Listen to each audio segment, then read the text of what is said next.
And I'm so excited for this pre-launch of the United Experiencers Initiative, and it's going to be absolutely amazing. We are not alone on this planet. Now, time is now. We are Disclosure. Yes, the United Experiencers Initiative is it's more than a nonprofit. It's more than just an organization. It's almost like a movement in its own, and it's flowing in like a wave that was kind of divine in a way, divine timing. Everything is divine. Because I was led to create this organization by the ETs themselves, because we have all been given collective information independently across the board, where we have been shown that it's all about love, it's all about consciousness, and it's all about how we're all connected and the earth is alive and we need to help each other and help the planet. And it's time that we share this message of unity so we can create a new world on this planet. And this planet really needs a lot of help. So giving experiencers a backbone, a podium to speak out and be brave, that's where it starts. But you don't have to be an experiencer to join the organization, but you just have to have that urge in your heart to help humanity and to create a better world to live on.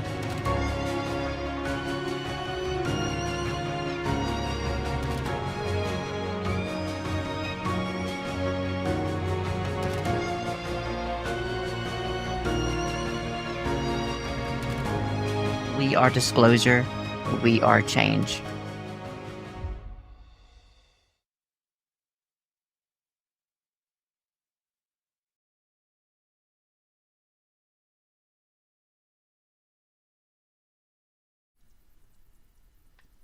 Welcome to Beyond Being Human. Thank you for coming back there, Michael. We wondered where you were going. Yeah. So the problem right there was I couldn't go live, and it was like, wow. Anyway, look, welcome, folks. I think we're going to have a fantastic show. It's a great bunch of people, and I'm so glad you're here. And I just wanted to mention, I actually feel these kinds of gatherings of experiences in particular are really the crux of Beyond Being Human. And not just DTs, but all sorts of other things. Like I had an angelic encounter, and that was fun and changed my life. And Beyond Being Human was born from all of that.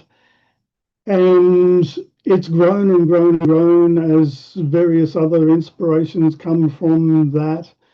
And I'm very, very happy with the way things are developing. And I'm also got to say, I'm just so incredibly grateful and honored to make all of these amazing friends. And like my brain has stretched so much from hearing the experiencer stories. And it's really just time to share all of that to the rest of the world. And so many people are unaware of what's really happening on the planet.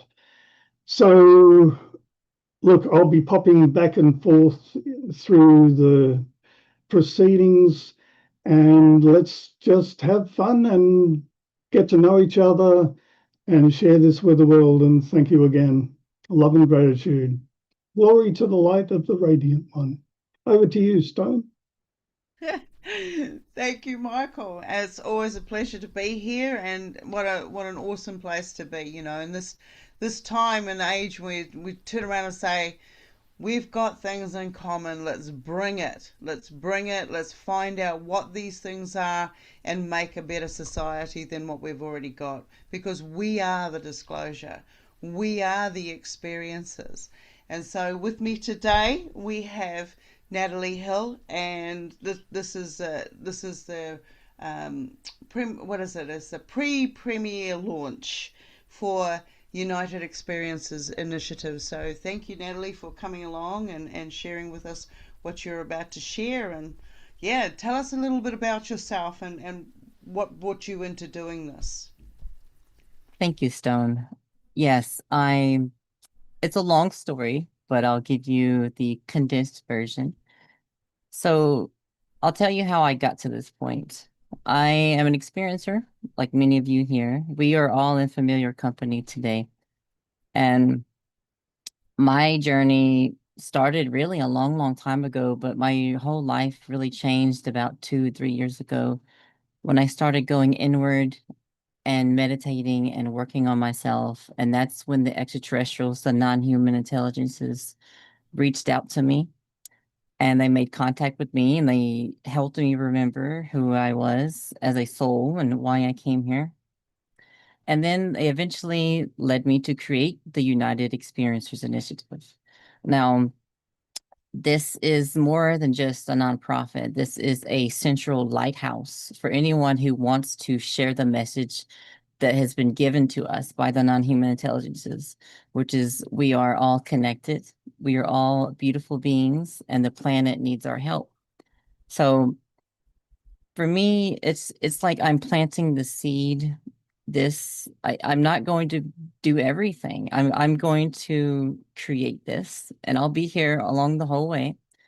But it's up to you guys. It's up to all of us to come together finally to share our stories collectively and to dissolve the stigma around experiences that involve the non-human intelligences. Because now, of all times in history, it's very important because people keep wanting the government to release all the files and get disclosure. That's one avenue, yes. And we may not ever get the full truth, but I can tell you where you'll get the full truth in between the lines, between experiencers, the connecting data points between us, the shared message of love and unity and hope for mankind. So, All right. So as we were chatting before we came on, um, what does the initiative have for someone who is a multidimensional experiencer and has had a lifelong missions, if you want, of different experiences? What has your organization got for somebody like me? well, we are building the foundation for experiencers to come together and communicate amongst ourselves, but not just communicate, but to actually work together. So a lot of us as experiencers, even before we started having experiences, we've had this feeling inside of us where we want to help humanity. And I know a lot of people in here resonate with that feeling of like we came here to do something. And I've even had that my entire life. I felt like I was going to do something and I didn't know what it was, but I just wanted to help humanity. But that's what I provide to you, Stone, and everyone who's interested in the UEI is an opportunity to have a platform and the stage and the megaphone and the courage to speak up and to help the world in many different ways. And it goes far beyond just sharing our experiences. It goes into cleaning the environment, advocating for everything holy and divine on this planet that is in the good state of mankind and for humanity. Yeah, yeah. All right. Well, thank you for that. I believe you have some guests coming along with you today. Would you like to introduce them? Who? The guests? Did you had somebody coming today? Just a moment. I've got I've got a massive windows open here. Um, Okay, let's see. all right. So It okay, I'm is gonna ask you another question actually before we move on. All right. So okay. so when you're talking about these encounters, what is it actually open for? I mean, you've got a different variety of ETs. You've got different multidimensional beings. I, for instance, have two different types of what I call dimensional beings. We've got Hmm. like the plasma form, and then we have the more dimensional. It's almost light reflective, and you can't touch them, you can't see them. Whereas the other ones are more solid form, and so where does your initiative sit with these types of beings? Are they categorized as ET beings, or are you looking at more of Pleiadians and Acterians and Zeta Greys, and what are the Okay. species? It goes across the board. I mean, non-human intelligence is the umbrella term for everything that's sentient that is not human. But like I teach people all the time is that humans love their labels, you know? Yeah. So everything is a being. Entities are entities, and they are conscious beings, regardless of whatever box people want to put them in or whatever they want to label them as. There is a whole variety of beings in the universe, whether they be higher dimensional or three-dimensional, like me and you here, but they're all connected. Everything is connected and it all comes from source. So, yes, the UEI includes all these people who have had encounters with all kinds of beings across the board, not just grays with big eyes. Okay. Yep. All right. Um,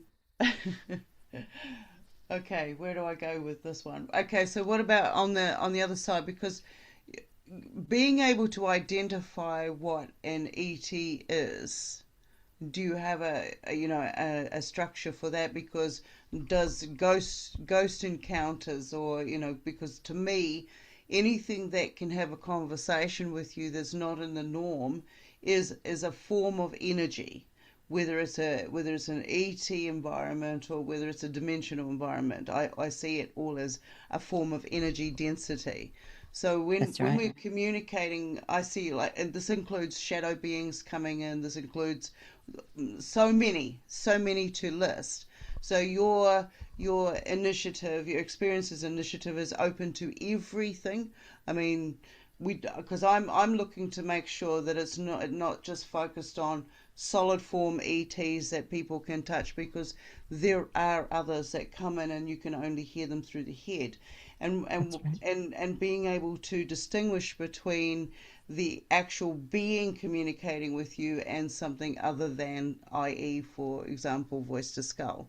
So do you have in your platform, do you have an area for that to be able to distinguish the differences?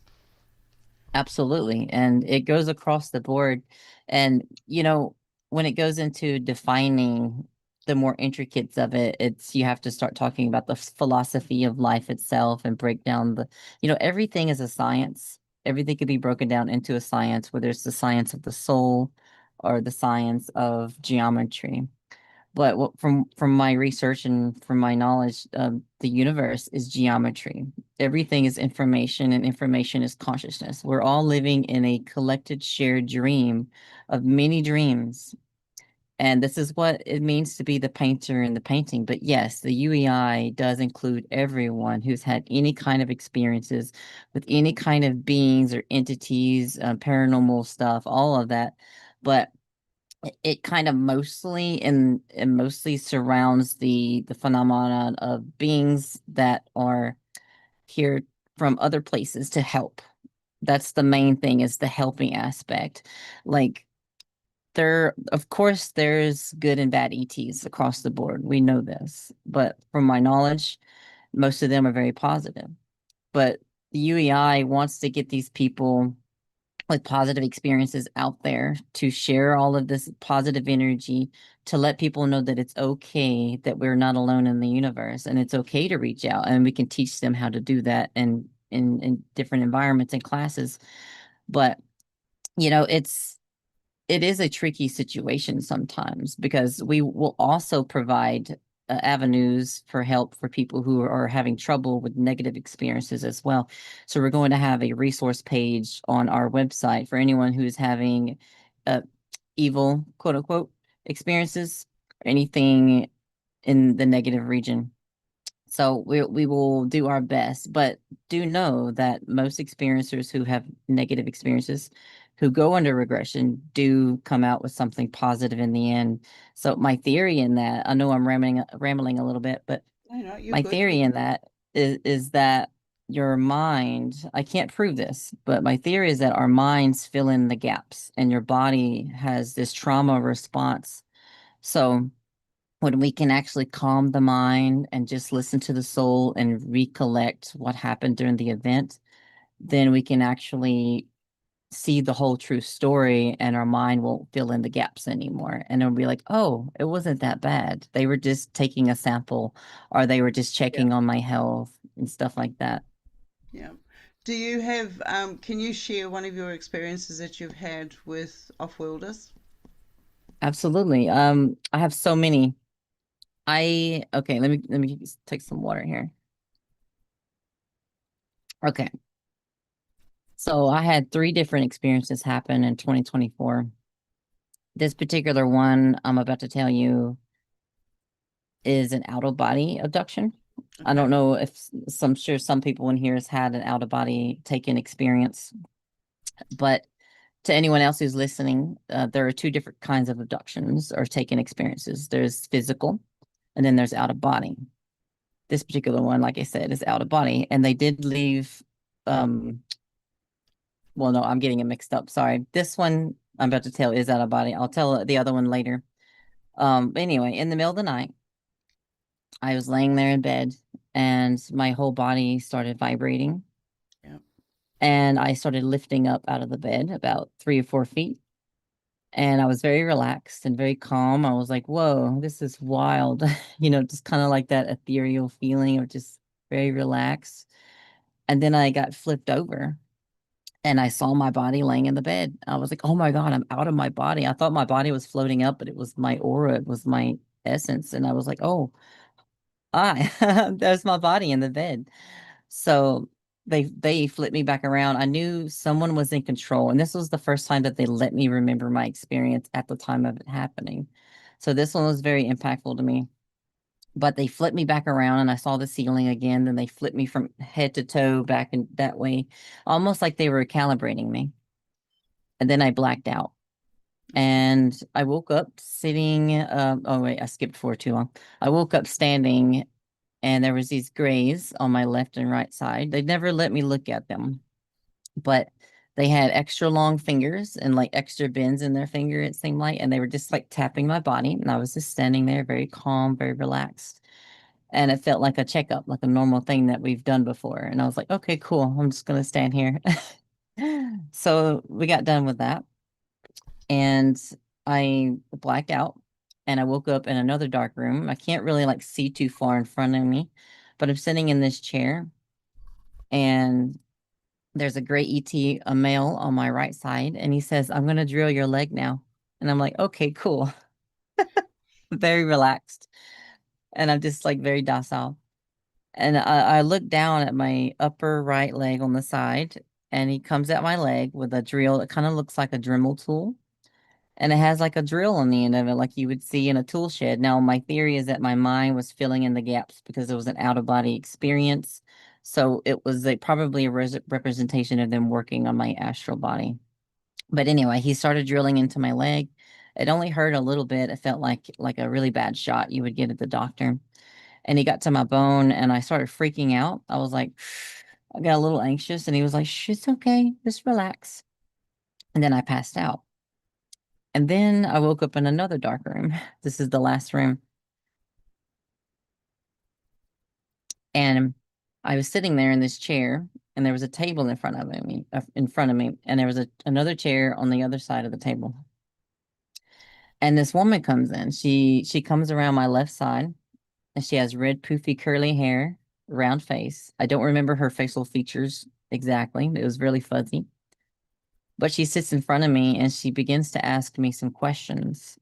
I don't remember the questions. Even today, I don't remember the exact words, but later I did find out what they mean, but we'll get into that later.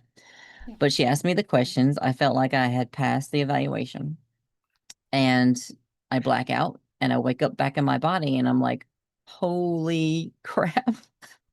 Wow. So that's kind of like a turning point in my journey. Once that happened, they started letting me remember more, and it was like a roller coaster from then on out. All right. Did you come back with any wounds? No, actually, no, Telltale I signs. didn't. I Yeah. didn't, but my another abduction I had, I did have marks on my back. Well, we can get into that one now or later, depends. Yeah. Yeah. All right.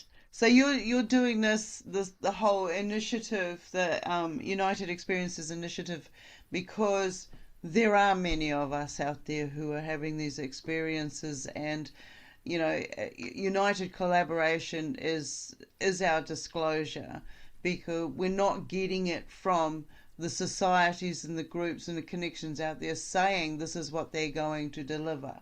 So you're coming forward and you're saying, yeah, we're going to deliver this time. This is what we are doing.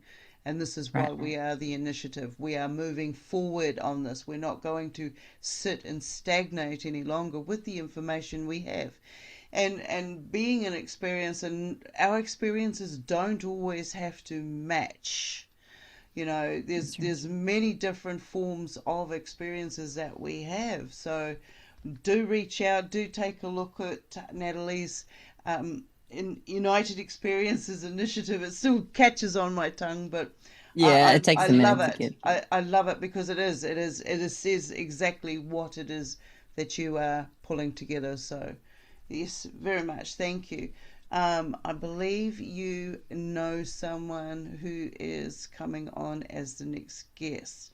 All right, so are you bringing on Tanys, who That's is right.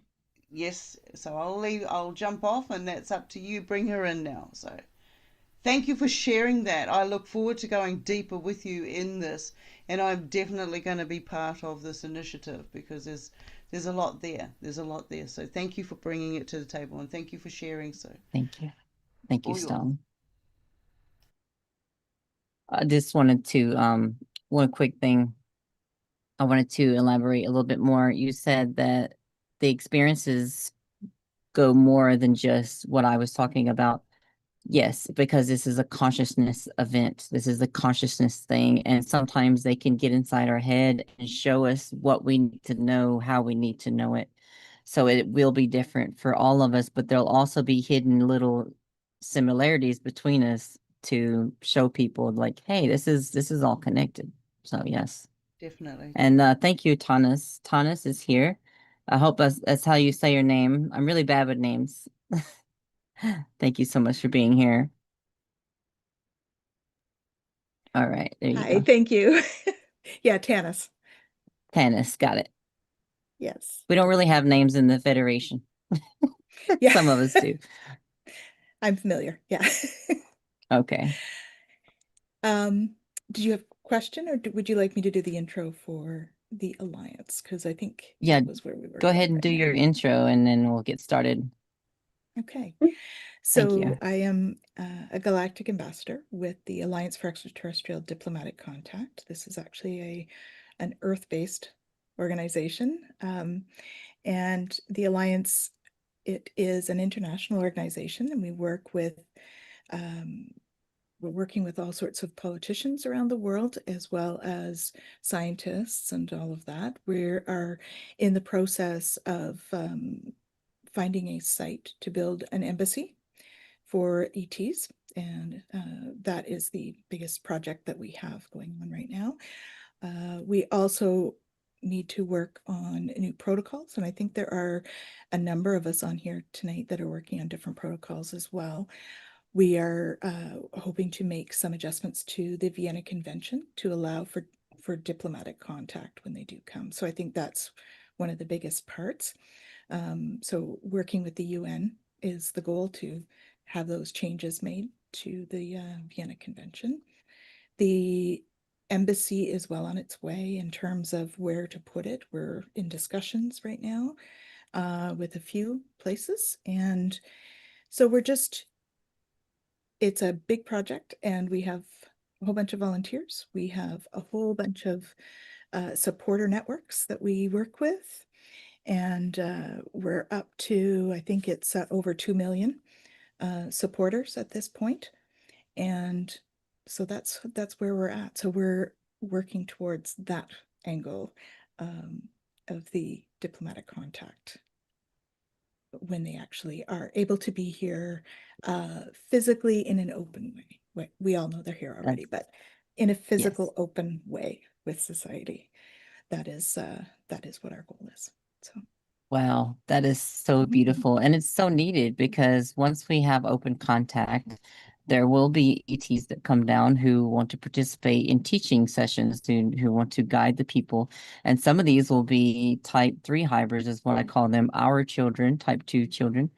So we can get into that more later. But yes, thank you so much for setting that up. That is truly needed. And the UEI, you have our support all the way. Awesome. Thank you. Thank you. Thank you. Very welcome. there is a question, if you don't mind, Yes, of asking if we're course. doing this with input from the ETs. We are. Jennifer Jurkofsky, who's also on here, she and I work closely with the Alliance as well. And we've definitely had input with them for all of this. It also comes from another experiencer who has started the project early on. And so we are definitely doing with input from the ETs. So That's beautiful. That's mhm. awesome. And that's important too, because that's what it's all about. It's about creating that space and the communication. So I Mhm. had this vision that there will be a group of people within the UN or with somewhere within the governments that are relaying messages back and forth between the ETs and humanity. But eventually that will be needed, that will be dissolved eventually. And there'll be more face-to-face contact and stuff like that. But it'll be like the transitional phase. So I think that's what that is actually. So that's awesome. Yeah, we are moving in that direction. I know that even during our meetings, we're tapping in, we're getting channeled messages from them during the meetings, and some of the protocols that we have in terms of what we're looking at in future projects definitely all have that input. And so yeah, we're definitely moving forward We're in all that aligned. direction. Yes, That's awesome. indeed.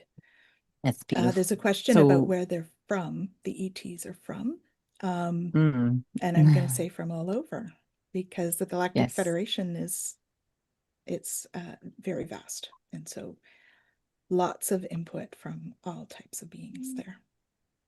And again, like you said, there are some that are more physical than others. And so most of ours is channeled information at this point. I have had a couple of experiences myself, which has brought me to here. And I don't know if you want me to get into that now or later, but now, okay. So my first experience with an ET was early on, actually, before I was even into the spiritual world at all. And I had a pain in my chest. And it was like a throbbing on and off all day sort of thing. Um, and so I, of course, went to the doctor to see what needed to be done and that sort of thing. And the doctor said, well, we'll send you for a mammogram because it was in the breast. And I was like, okay, sure, sounds good. And in between the doctor's appointment and the mammogram, I was woken up one night with feeling like I had a vacuum on the spot. And I woke up in a start and there was an ET standing there and he looked shocked to see me awake. And I looked shocked at him and then I went back to sleep right away. And I never had a pain again after that. And I had been having it for a number of weeks. And so, that was quite a life-changing sort of experience. Since then, I've had numerous ones, been initiated into the Federation with Commander Ashtar and doing like this knighting ceremony. And I've had delegations come to the backyard, not in the physical. They were not physical at that point, but definitely energy signatures there. It was I had just finished teaching a class in my sunroom, and I hear, "May I speak with you, please?" And I was like, "Okay." And I turn around to see like this 8-foot mantis being standing just outside um, the sunroom. And so I'm like, okay. So I go out and I stand and I'm like, hello. We understand you are a galactic ambassador, was what he said. And I was like, yes, apparently so.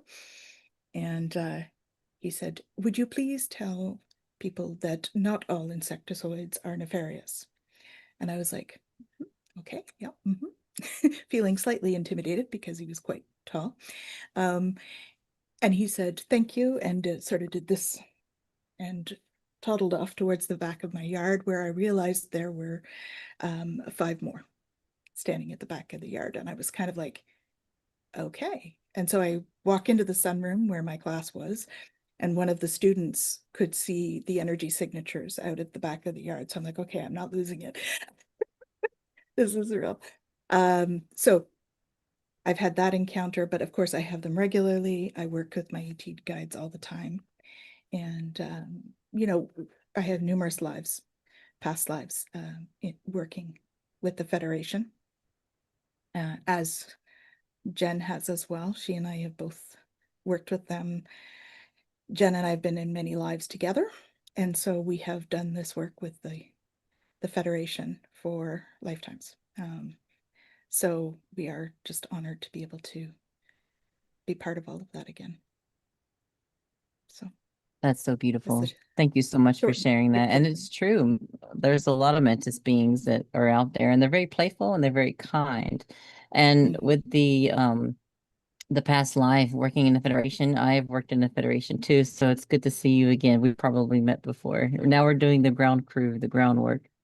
That's right. Yeah, Yeah, that's right. exactly. Yeah. I I do must say work your with voice is so Pleiadians. soft. Oh, am I too I quiet? love Maybe I it. had the wrong mic. No, I love it. You're just so soft. I just love it. Thank you. You said Thank you you. worked with the Pleiadians? Yeah, I work with the Pleiadians a lot. I have an Octurian that I work with for my healing as well. And the Octurian, or I guess he is the one that did the healing on me. So I knew him before I started doing healing work and everything on everybody, because it was like just before my sort of started my spiritual journey as it is now. And so I do work with a lot of different beings. I've had some Procyon visits as well. And so it's been quite an adventure for sure. But they're so Absolutely. loving. And they are so They're so loving, loving. aren't they? It's like a family, and you just feel that family energy anytime you're in their presence or when they're communicating. You can just feel that love in your heart chakra, can't you? It's just like it's overwhelming. Sometimes you just have to like breathe Mhm. through it. But Yeah, we'll it's have to get beautiful. used to that, won't we? Yes, for sure. That's something I can get used to. Absolutely. Absolutely. Absolutely. Yeah.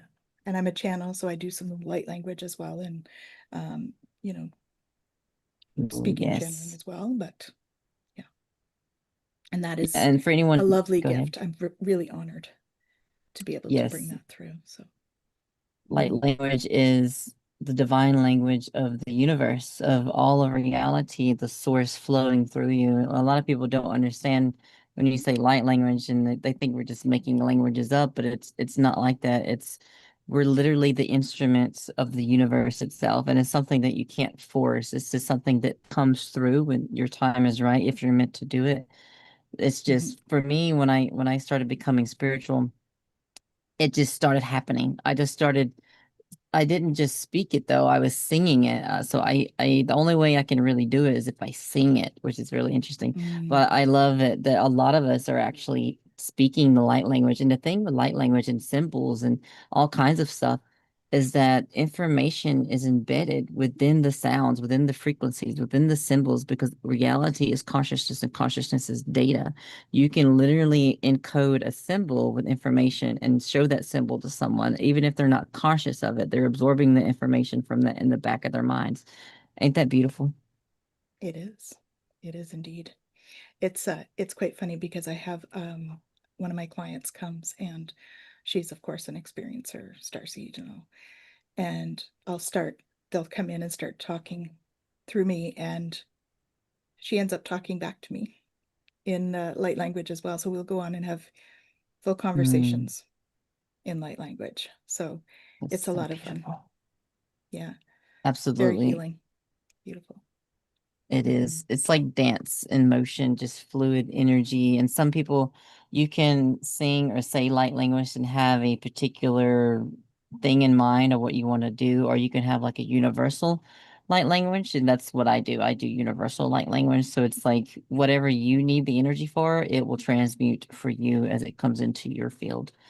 But yeah, it's beautiful. I also know a lot of Pleiadians as well. They are the ones that are like on the top of my list that have communicated with me the most, and they've healed me as well.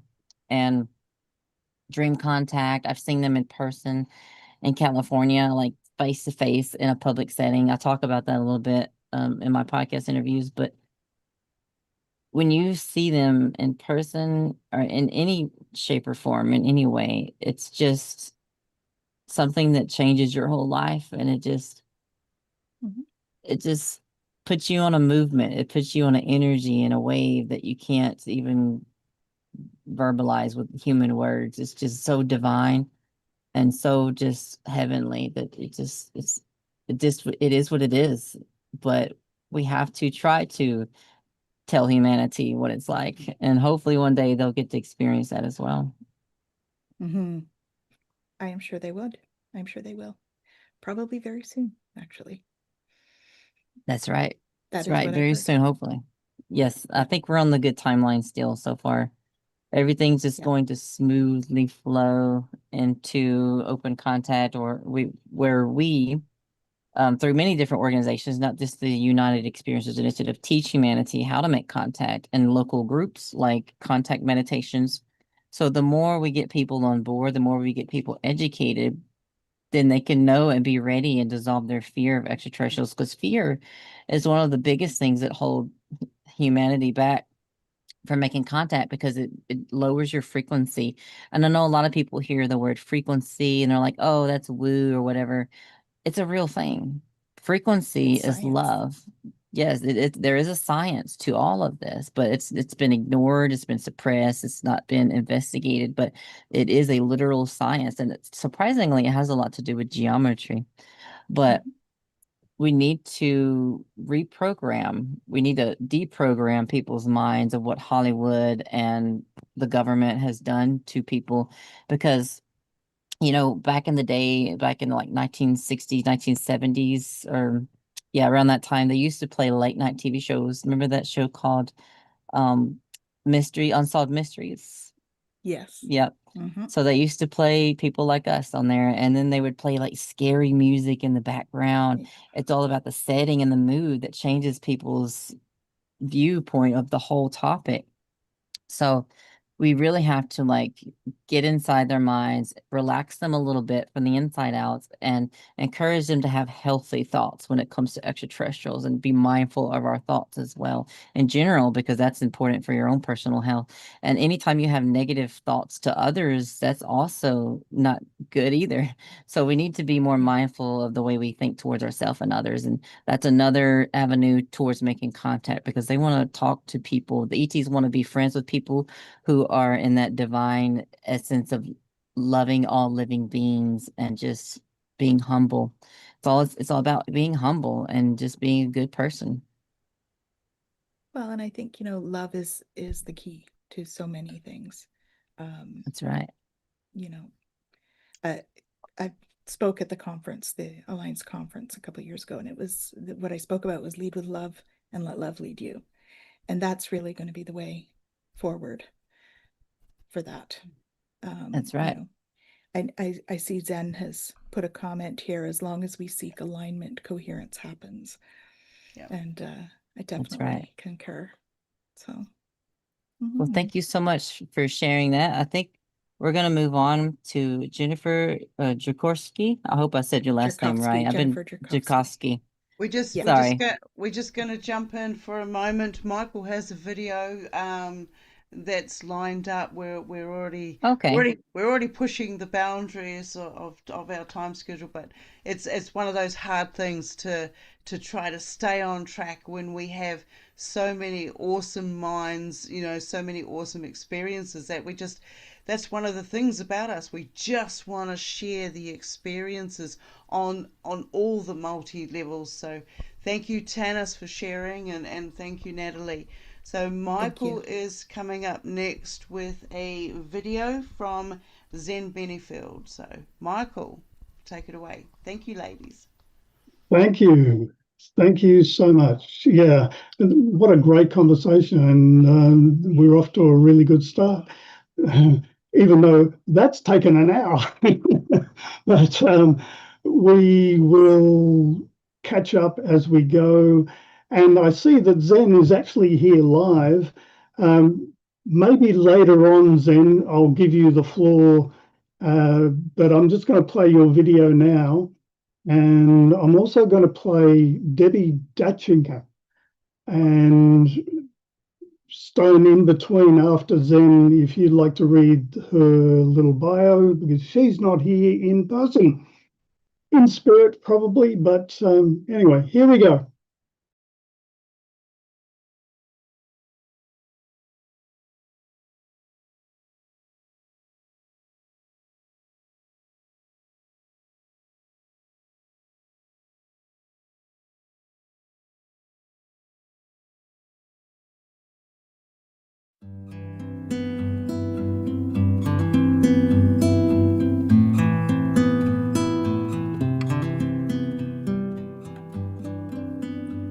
Namaste and in la catch. Hi, I'm Zen Benefiel, and I really don't like being a talking head. I do like being creative, though. So what I'd like to do is just share a bit of my story with you via something that's a bit more creative and guaranteed a lot more entertaining. So with that, I'll bid you adieu. Thank you so much for being part of Beyond Being Human. It's so important to step up, stand out, and speak our truth today. So thank you all. And now, let's explore a story that goes from a kind of weird childhood to, meetings in space. This all comes from Zen Benefiel's book, where he lays out his pretty unbelievable life story. He basically says, look, this is going to sound wild, so let's just go with it, shall we? So how did this all get started? Well, his childhood was anything but normal. He was adopted, had out-of-body experiences, and took nightly trips to a strange orange cloud. Casual, right? Then, as he got older, all those weird childhood things started to, connect.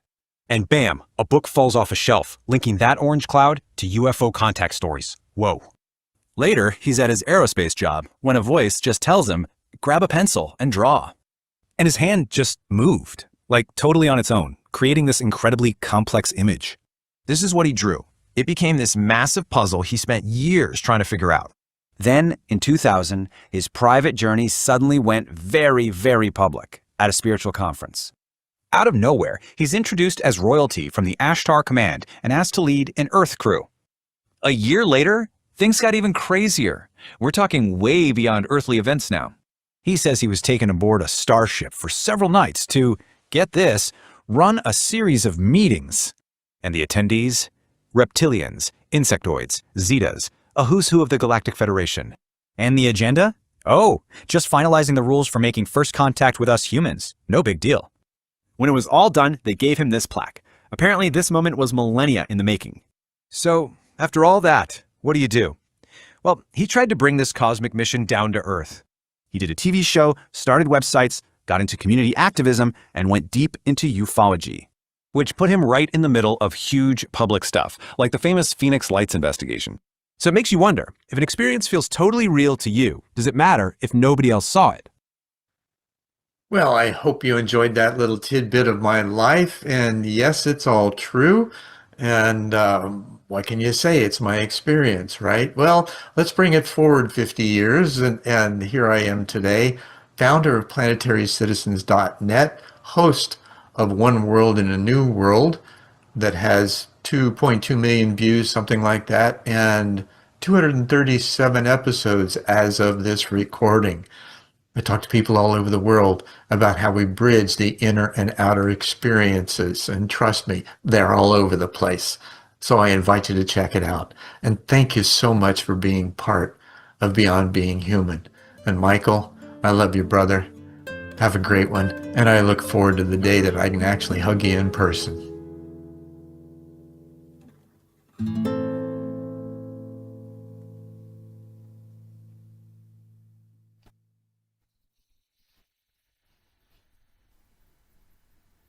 You're on mute, Michael. I'm such a mute. I'm not even.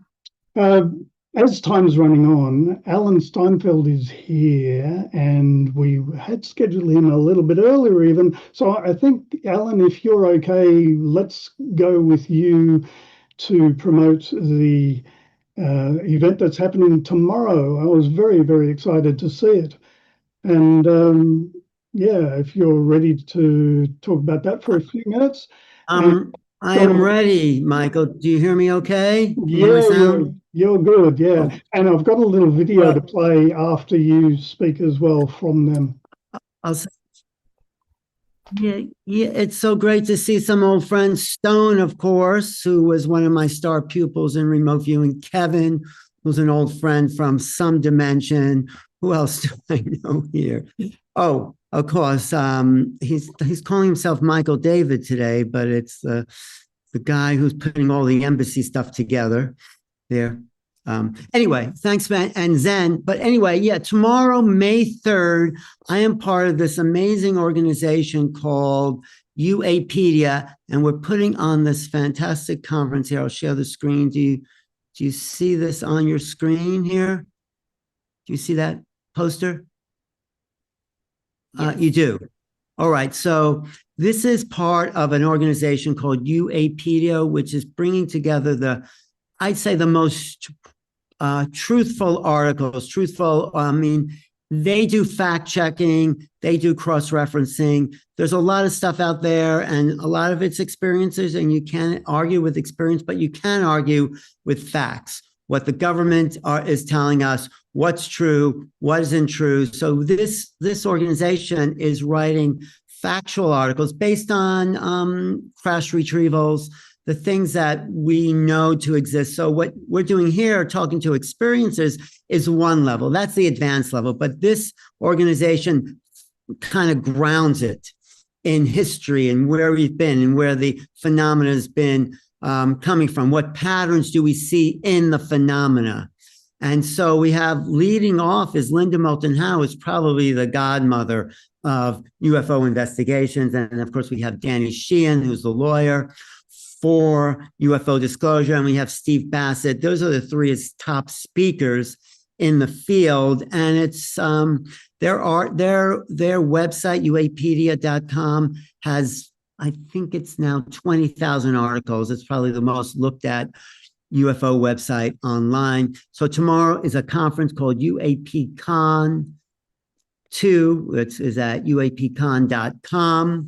It's the bottom here at the corner here. That's how you sign up. And I think it's just going to be a fantastic gathering of like minds where we get to the root issue. What is the government telling us? How does that deal with consciousness? What do we need to shift in ourselves as a planetary species to make clear, direct contact with these other beings? I would say, like Stone probably knows, telepathy is the language of the universe. That's why sound frequencies and light language is so important, because it's the language of frequency. We're not trying to understand this with our minds. It's understanding with the feelings. That's the importance of light language frequencies. So we're not going to cover that, but we are going to cover a lot of the hardcore investigations, what Danny Sheehan is doing on Capitol Hill, how Stephen Bassett is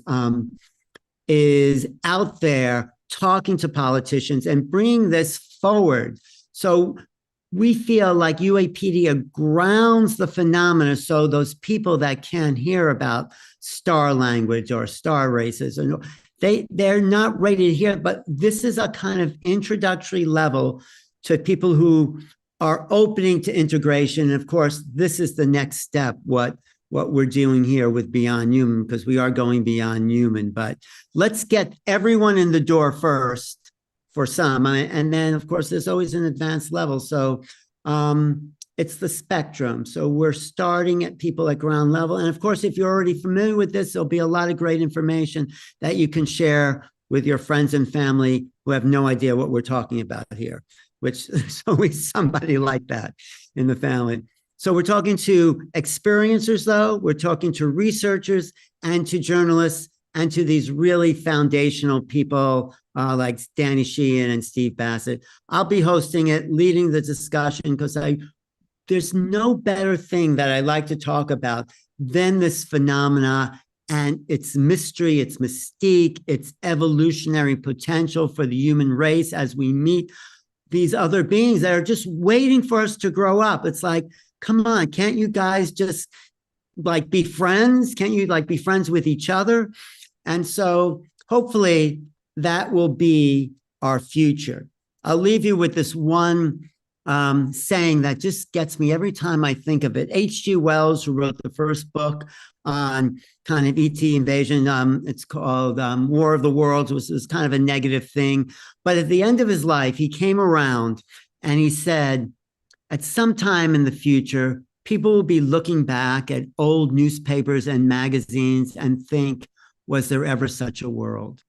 A world where there was war and violence and letting people starve. I mean, all the awful things that are still happening. In the future, they'll say, how could they have let that happen? So we're the ones that have to make that change to up-level consciousness, to care for each other, thank you, Mary Jane, and to be compassionate for everyone, even if they don't understand what we're saying. Let's have compassion, because maybe at some point in some lifetime, we were like that and said, no, all this is nonsense. And then somewhere there's a light that turned on and said, wait a minute, say that again.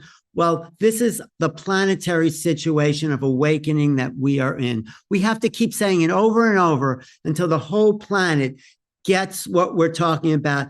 And then we're welcomed into this galactic neighborhood, which has been keeping us a little at bay because we are, Stanton Friedman said, who wants to be friends with a bunch of monkeys whose favorite pastime is tribal warfare? That's us. That's us. So we're doing it to clean up to clean it up for a lot of other people. So sign up for uapcon.com. And one more quote I want to leave you with, my good friend John Mack, who was really turned a lot of people onto what was happening, thanks to Nadalee. And he said, and my favorite line, I'll probably say this tomorrow, what John Mack said, that UFOs, ETs are like an outreach program from the cosmos for the consciously impaired. That's us. We are, or the people we know, the consciously impaired. We have to realize that consciousness is key in this planetary awakening. So be there tomorrow, add to the conversation, writing questions. It's going to be a fantastic time. And thank you, Michael David, for allowing this forum to happen, inviting everybody and having such a great time. Well, thank you, Alan. I'm so glad you could make it. And I'm very excited about UAPedia and their library and everything. I'm just going to play a quick video there. Yes. And also, thanks again. And we'll see you later, will we? Maybe, but everyone can join UAPedia. You don't have to go to the conference, but come to the conference. People can submit articles, points of view, movie reviews, their own work. So it's an open forum for a lot of people sharing ideas, new ideas. So yeah, play that, and maybe I'll come back later. Thank you, Michael. Thank you. And Dan, we're running a little bit late. Are you okay to hang on for a bit?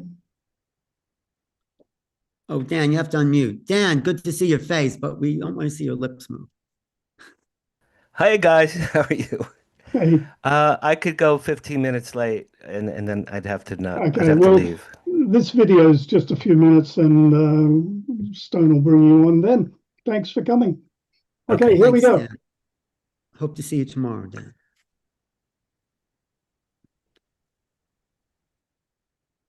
Hello, and welcome to the first UAPcon, sponsored by UAPedia. UAPedia is the world's first expert-curated, AI-assisted encyclopedia dedicated to unidentified anomalous phenomenon. Built by a global guild of UAP researchers, editors, authors, and experts. UAPedia was launched in 2025 at the Seoul Symposium in Italy, and since then, we have been working on building awareness of our project. We've created 250 initial entries of the nearly 2,000 entries that we have in our table of contents that's over 45 pages long. UAPedia's mission is to create a comprehensive, transparent, enduring open source record of the phenomenon to increase public understanding of UAP and create an enduring record of the phenomenon that bridges science, history, consciousness, and public understanding. We make credible UAP knowledge accessible to all through verifiable sourcing and structured categories. We feel that reliable UAP information is scattered, biased, and easily erased. There is a tremendous amount of misinformation, vandalism, speculation, and gatekeeping across the UAP information ecosystem. Our vision is a global repository where UAP information is open, factual, and built to outlast misinformation cycles. UAPedia exists to preserve truth and inspire inquiry across generations as humankind uncovers the phenomenon. We make credible UAP knowledge accessible to all through verifiable sourcing and structured categories. When you explore UAPedia, you will find detailed case files, witness testimonies, declassified documents, scientific articles, biographies, investigative reports, historical reviews, editorials, movie reviews, and more. We're updating UAPedia daily, and information is generated using developed AI tools and is verified using a claims taxonomy, source transparency, metadata layering, expert revision, editorial review prior to publication. We feel strongly that UAP is an entry point to high consciousness, and that we aspire to help people navigate their understanding of reality in order to reach a higher, more informed state of awareness. Lastly, UAPCon is 100% independent. We're not funded nor affiliated with any government or non-government agency or contractor. We're self-directed and community-based. One of our primary goals is to build community around this knowledge. We hope that you enjoy UAPedia's content and UAPCon today. If you're called to help us build this incredible database of knowledge, please reach out to us. We'd love to hear from you. Thank you. Thank you. Yes, it's another way to build our community. We need as many people in the community as possible to come forward, write articles, share information, just so we can become what we want this world to be: community-based, interconnecting with other galactic beings on higher levels of consciousness. So thank you, Michael, for letting that be said. All right. Well, thanks again. And here's Dan Harary, who runs the WOW signal and many other things. Tell us all about that, Dan. And I'd love to hear your experiences too, please. Okay, thank you very much for having me. My name is Dan Harary. I live in Los Angeles, California. Should my picture be where it says Alan Steinfeld? Should I be up there? I'm the little postage Love to have stamp. you there, Dan. We'll talk. Okay, Alan, I need to talk to you about UAPedia for the WOW signal, by the way. Oh, I'd love that. No, okay, we'll Yeah. have a private conversation about that. Okay, yes, absolutely. Thank you. Yes, thanks so much. Okay. Oh, there. Okay. Michael, am I going to be up there? You are there, Dan. Away you go. All right, I'll just talk, and if I make the big screen, that would be even better. Dan Harary, I live in Los Angeles. I've been a Hollywood publicist for 42 years. I work in the entertainment industry professionally. Concurrently, I'm a 4-time UFO experiencer, and I'm also the author of 5 published books. 3 years ago, Stephen Bassett and I created the Hollywood Disclosure Alliance. Some of you, Natalie, I know, is in, and Michael is in, and Kevin is in too. Hi, Kevin. The Hollywood Disclosure Alliance is a networking group, 250 members around the world. Half of our members are UAP experiencers, researchers, and disclosure advocates. The other half are Hollywood / entertainment industry writers, producers, directors, performers. We have meetings every quarter in Los Angeles. We have an online chat room. And we try to nurture the next era of feature films, TV shows, and documentaries by crisscrossing the two groups. And believe it or not, I think in the last 3 years since we've been around, I think 8 documentaries have been nurtured through the Hollywood Disclosure Alliance, including one that I produced last year called Secrets in the Spotlight, how Hollywood looks at aliens and UFOs. That came out. It's on Amazon. So that's one of my hats. Another hat for the last year and a half is called the wowsignal.news. Some of you are familiar with it.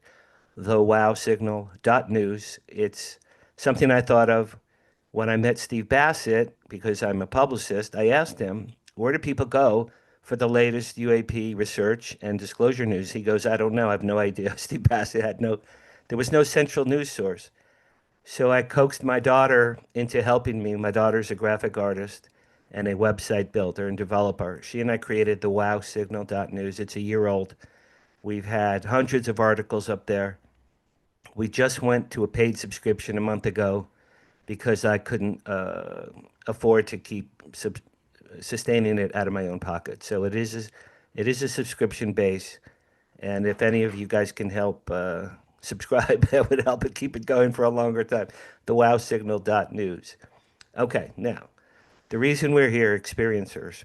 I grew up on the New Jersey shore near Asbury Park, New Jersey.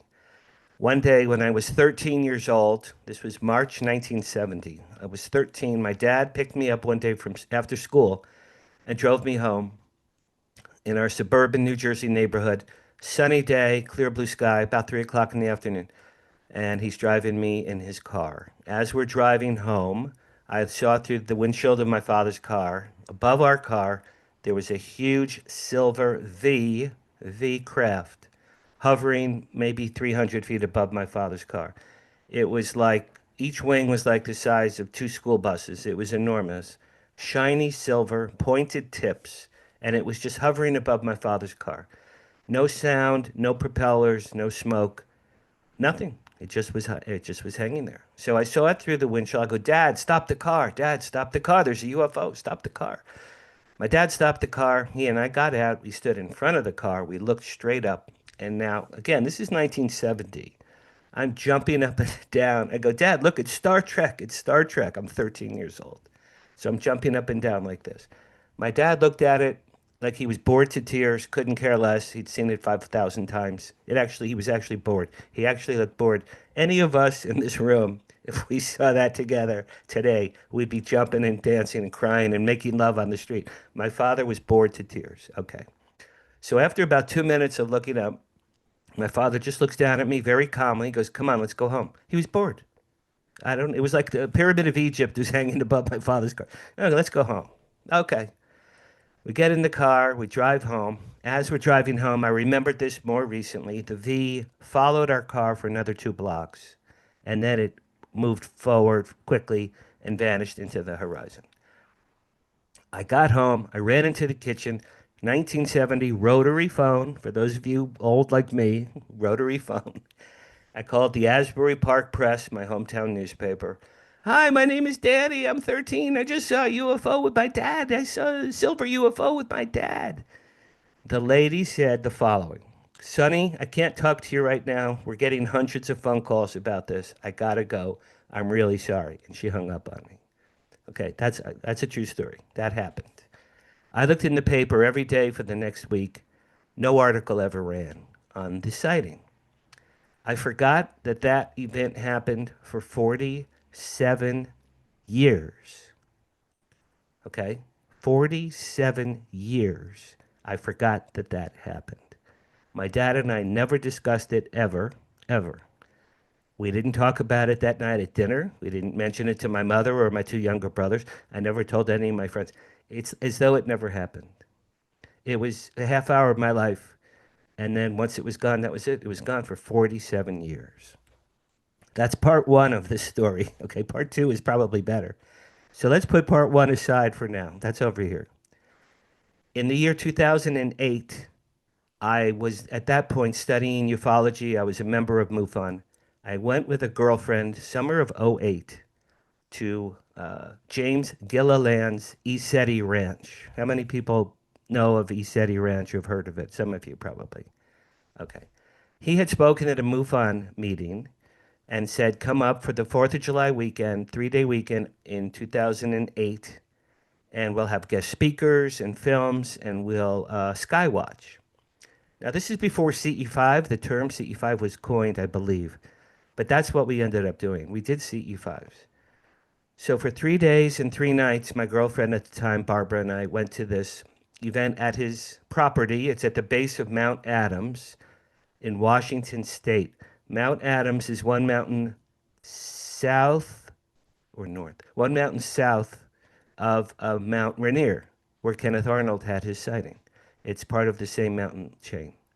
So we're at like hundreds of acres of nothing. It's like weeds. It's weeds and nothing at the base of Mount Adams. James had a big white tent. He constructed this big white tent. And for 3 days, it was a Friday, Saturday, Sunday. He had like Nick Pope, I believe, was there. William Henry was there. People from Ancient Aliens, different people were guest speaking. And they showed films and lectures about the pyramids and the crop circles and Betty and Barney Hill and all these cool things that we all love during the daytime under this big white tent. And then at night, there were about 200 people of us. We made a bonfire on the property, and then we would dance and sing around the fire with guitars and tambourines, and we would skywatch. So the Friday night, we looked up in the sky for hours and hours of skywatching. Absolutely nothing happened. Okay. The next day, Saturday, guest speakers, films, lectures under the tent. We made the fire. We're looking up Saturday night, hours and hours, absolutely nothing. The third and final night, a day, the same thing again, lectures, films, seminars. We would get outside. We're looking up for about 2 or 3 hours. Nothing was happening. I said to my girlfriend, and this is the funniest part of this story, I reached into my pocket and I pulled out my car keys. And I said, Barbara, if we leave right now, we could beat the rush of all these cars because the 200 cars. The second I said that, I had keys in my hand. A giant black craft came from nowhere, from behind us, all 200 of us, and it blocked out the sky. And I'm going to say it's no more than 400 feet above us.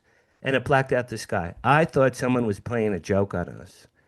I thought it was like a remote control, like a remote control toy of some kind. I thought it was a special effect. When that happened, I looked up and I said, what the hell is that thing? Because I thought it was just this crazy fake thing that someone was trying to fake us out. It stopped above us. It just stopped and it blacked out the sky. Now we're all looking straight up, 200 people, we're looking straight up. And then underneath this craft was a big crystal bulb, a giant crystal bulb that lit up beautiful emerald green light. It went like zzz, zzz, like electricity sound. And then it was an electric green, beautiful electric emerald green light color. Then that light then shone down upon 200 people like this. Light, light, light, light, light, light, light, light, light, light, light, light. It was like Morse code in green light. We were all 200 people bathed in this beautiful green light. And as that was happening, I had tears streaming down my face. And I was getting a message from the green light. And the message, and I remember it clearly, and this is almost 20 years ago. And the message I got was not in my brain or my ears, it was in my heart. And people have told me green is the heart chakra color, which I didn't know until a few months ago. Okay, so the light was saying to me, hello, we're here.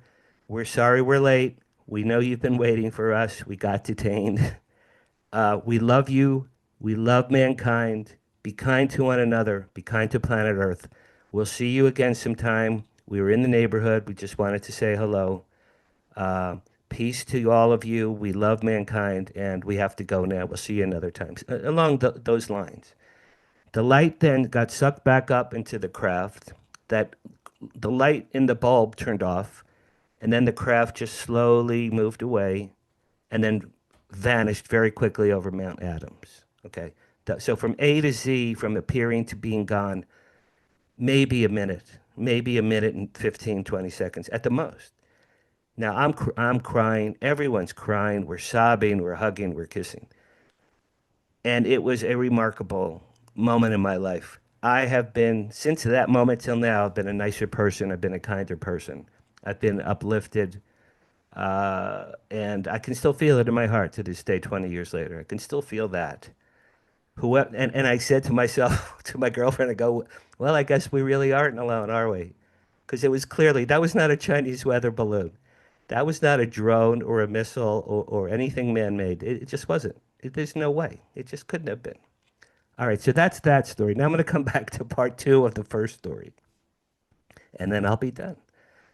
Part one, I saw the craft with my dad, the V, right? I saw the V, forgot for 47 years, never was discussed, and I just did not remember it at all. What happened 47 years later? In April 2017, my father died. And it was a sad death. He died in Florida with his second wife, and I was very sad. So after he died, I'm in Los Angeles. I went to a deli to get a pastrami sandwich and to mourn with the death of my father. And I swear to all of you and people who know me know this is a true story. I sat down at the deli near UCLA College, and I ordered my pastrami sandwich. The waiter walked away. I'm sitting there thinking how much I'm going to miss my father, who had just died. A beam of light or energy or something, a beam, powerful, came from the ceiling and hit me in the head very hard, like knuckles, like someone's fist knuckles had hit me in the head, hard to the right side of my head.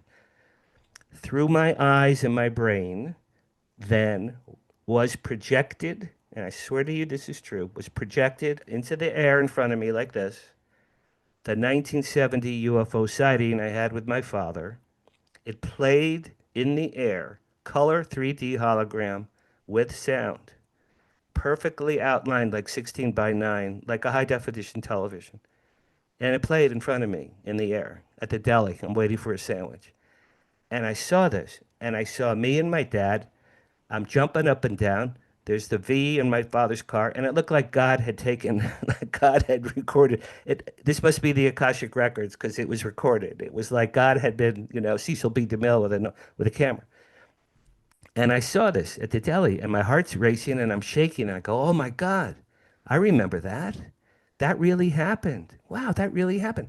And I'm talking to my dad. And I'm saying, "Dad, it's Star Trek, it's Star Trek." And my dad in this video looked at me, winked at me. He looked down at me, he winked at me. And then he said, "Come on, kid, let's go home." We get in the car, we leave, and then this little video, it just pixelated into dust. It just pixelated, and then it vanished into the air. Now I'm shaking, I'm literally shaking, my heart is racing. Then I hear in my right ear, "Get a pen, get a pen, get a pen, get a pen. You need a pen, you need a pen, get a pen, get a pen, get a pen." I asked the waiter for a pen, put it in my hand. I did automatic writing on the menu on the table. Only time in my life before, I've never done it before or since. My hand wrote 3 things. My hand wrote, "Write a book about benevolent aliens." Then my hand wrote, lead, L-E-A-D, lead character's father knew about UFOs. Then the last thing my hand wrote was capital A, capital T, capital C. And then my hand dropped the pen and stopped moving. So I'm shaking, I'm looking. And for about 5 minutes, I have no idea what had happened. And then I realized, well, write a book about benevolent aliens. Well, I guess I have to write a book. Lead character's father knew about UFOs. My father had just died, so clearly it was him. And then ATC was my book after they came. This was given to me. This is my book. This was given to me at the deli as it was downloaded into my brain. Now, real quick, my father, who was my father? My father worked for the Army for 45 years. He invented drones. My father helped invent modern day drones. I have proof of this. Top secret, where he worked is called Fort Monmouth, New Jersey. I have since researched my father and where he worked, and I'm convinced, and I have read in books, that they worked on reverse engineering of UFO technology at Fort Monmouth, New Jersey, where my father was based. I have evidence of this to be true. Now, my dad never said a word because he couldn't. He had the NDA, but this is 3 days after he died, and I'm waiting for my sandwich, and my father gave me a movie. And my father's download was, "Danny, remember that UFO we saw 47 years ago? I knew what that was. I worked on it or something. I knew what it was. I couldn't tell you. I'm dead now. I have no more NDAs with the government, and I wanted you to know that I knew what that was." That event changed my life. That event, I wrote the book, I met Steve Bassett, I created the Hollywood Disclosure Alliance, I created the WOW Signal, I'm the publicist for Contact in the Desert. And I have you guys and hundreds of friends around the world who are major UFO researchers. all of that because they went that day to get a pastrami sandwich. So those are my better. I have other ones, but those are the best experiences that I could share with you today. Oh, I'd like to say thank you for sharing those. And yeah, absolutely. As soon as we have one of them, it never goes. It never goes away from everything we do. It's more than a spiritual transformative experience. It's like I now find myself being able to reach back to some of these beings I've had that close in contact with, and it's like that connection is there. That telepathy will always be there. You can communicate with them at any time, and call them in. But I thank you, and I appreciate you sharing some of that. I definitely have. You did trigger a few of my experiences just in some of the things that you were saying. So Cool. Thank you for that, and I appreciate you coming in and sharing today. I will definitely be making contact with you later on to share more and hear more of your experiences. Thank you very much, everyone. Thank you, Dan. Thank you, Dan. Thanks, Dan. And also to thank you for the WOW signal and your support. And I know Nadalee is very appreciative of your support as well. Absolutely. Absolutely. Right. So now I am going to read, I don't believe you are with us today, Debbi Dachinger. But I shall read her bio to you. So Debbi, excuse me if I'm saying it incorrectly, it's my New Zealand slang. All right, Debbi Dachinger focuses on helping spiritual messengers translate their ideas and messages into writing books and guest media interviews that reach the masses and thus achieve unparalleled success in their mission. Debbi's greatest values are spirituality, community, UFO, ETs, and healing work. She is a certified shaman energy practitioner under Dr. Albert Valdido. Excuse me if I've got it wrong. Monterey K rights practitioner, certified with Four Winds Society. Has studied animal spirit with Puma Freddie Gootsby, as well as mentored by the esteemed shaman Don Oscar Myro Castera. Oh geez, I'm so bad today. She leads private and groups shamanic healing experiences, is certified wine specialist, and the lead singer of a musical band Lions of Lyra. Debbi is an international best-selling author with ironic books such as Dare to Dream, This Life Counts, or Wisdom to Success. The surefire secrets to accomplish all your dreams. For 17 years, she hosts the award-winning Dare to Dream podcast with Debbi Dachinger, which focuses on topics such as ETs, UFOs, channeling, and psychic phenomena. Dare to Dream won 3 Positive Talk Awards, the COVR Award for the Best Podcast Show, Radio and Show. And you can find more information on Debbi on the Beyond Being Human experiences list. You will go through all the you'll find us in there. You'll find all of us in there. All right. In saying that, I believe Michael has a video to share with her. What do you have? The Alliance for Extraterrestrial Diplomatic Contact is a non-profit international network of organizations and professionals who support. We're going to play that one a little bit later. We're running out of schedule and time now, but here's Debbi just for a few minutes.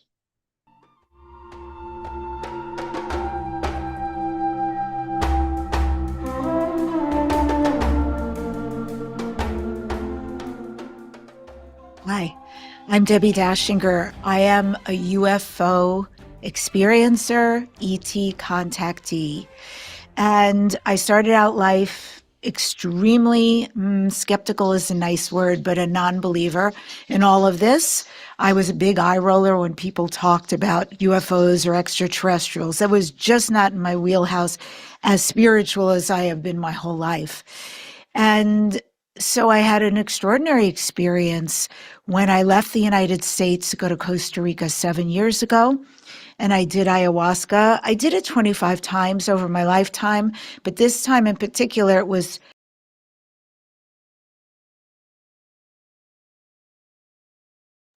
Oops, I was on the wrong screen. Sorry about that. That's Here we okay. go again. All these technical things you've just got to keep an eye on. It's okay. Here we go.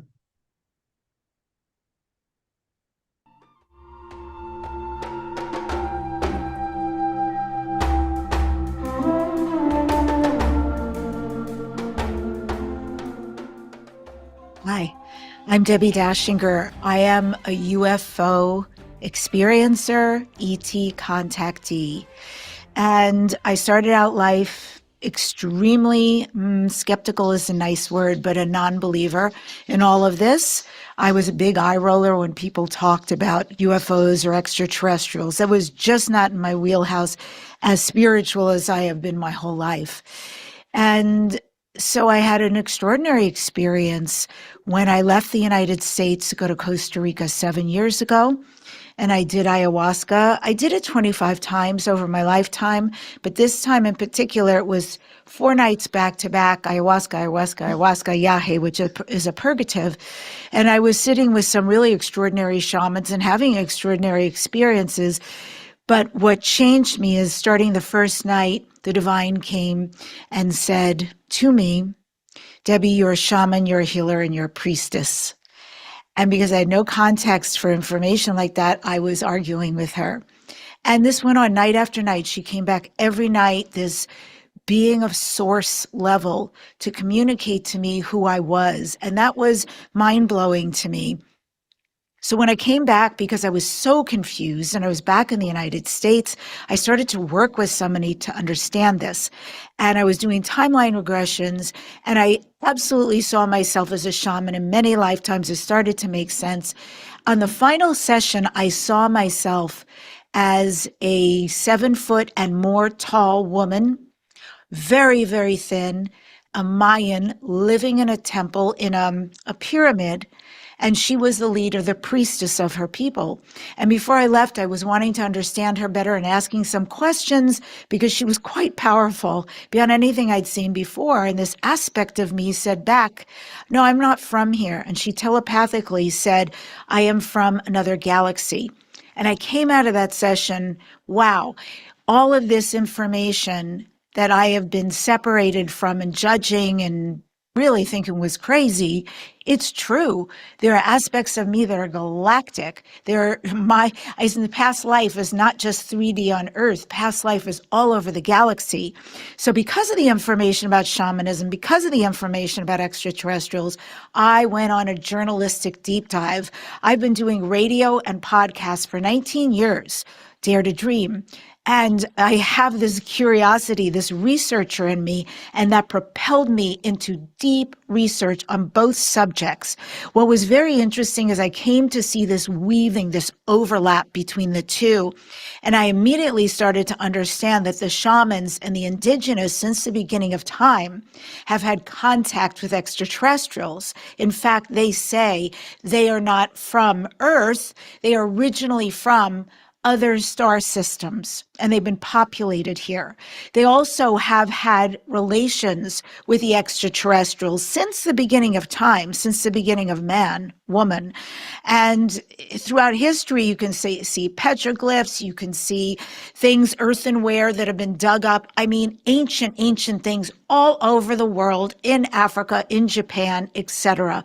And it's amazing. Even the Native Americans, especially the Hopis, some of them have talked about Native Americans, the Pleiades, the Seven Sisters.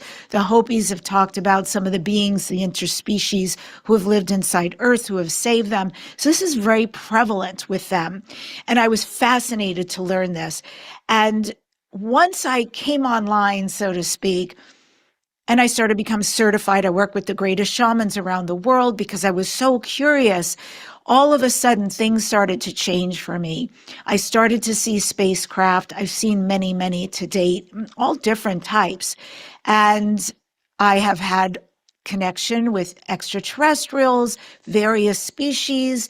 I'm very aware that there's a galactic grouping, if you will, of species. I believe it's quite a nice amount of support that I have that are very aware of how I'm using my voice and supporting me at this time, protecting me, guiding me, all of this. And I have deep yearning sometimes to be with my family again. I'm well aware of who they are and who is dominant in this lifetime. So the dragons are some of them, and the most dominant are the Lyrans, the bipedal lion beings. And I have a lot of connection with them. And so this way of being, this knowing of the truth, this awareness of all of what exists in the cosmos, of the contact that is starting to happen at greater and greater velocity is very exciting, because as humankind starts to have this massive shakeup on Earth, and many of us are waking up to greater and greater degrees. And what's beautiful is there's not a big uptake like it used to be. There is, I am awake and I know the truth. And I'm seeing it with lots of people. It is such a beautiful time to be awake, but it's preordained. Our souls knew at this time exactly what we were going to do, why we were going to be here, and that we were part of this plan as light workers, and to bring the message to say, I know I'm a star seed. I know who I'm in touch with. I know that contact has already begun. And thank you for this platform, because this is actually another way of doing contact to talk about these stories. I'm Debbi Dachinger. It's an honor and pleasure to be with you.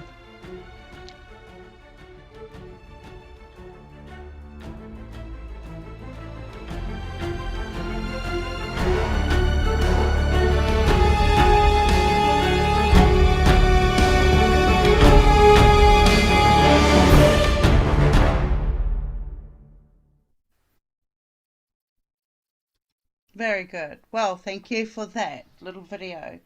And now, next up, we are bringing on Sylvain, Rochon. Sorry if I'm bad with names, mate. You're on next, and then we're going to have the lovely Tanys come back on and have a discussion, and also bring on Jennifer, so we get to hear from them. So, Sylvain, how are you? I'm doing great. Thank you for inviting me here, Stone Hobbit and Nadalee. It's good. It's good to see you here. Would you like to share what you've got with your organization? Because this is fantastic. Is bringing all our collective energies together and seeing what we've all got as resources. Because this is really I'm loving this. I'm loving this because it's taking this whole level to another level, and we need to do this. It's really awesome to have all these little collective groups, and then suddenly, boom, this is the work we've done. Now we're going to really put it out there, and it's really gonna make a change on this planet. So, and just before Sylvain comes on, I'm going to play this short video because it puts it all in context. And here we go.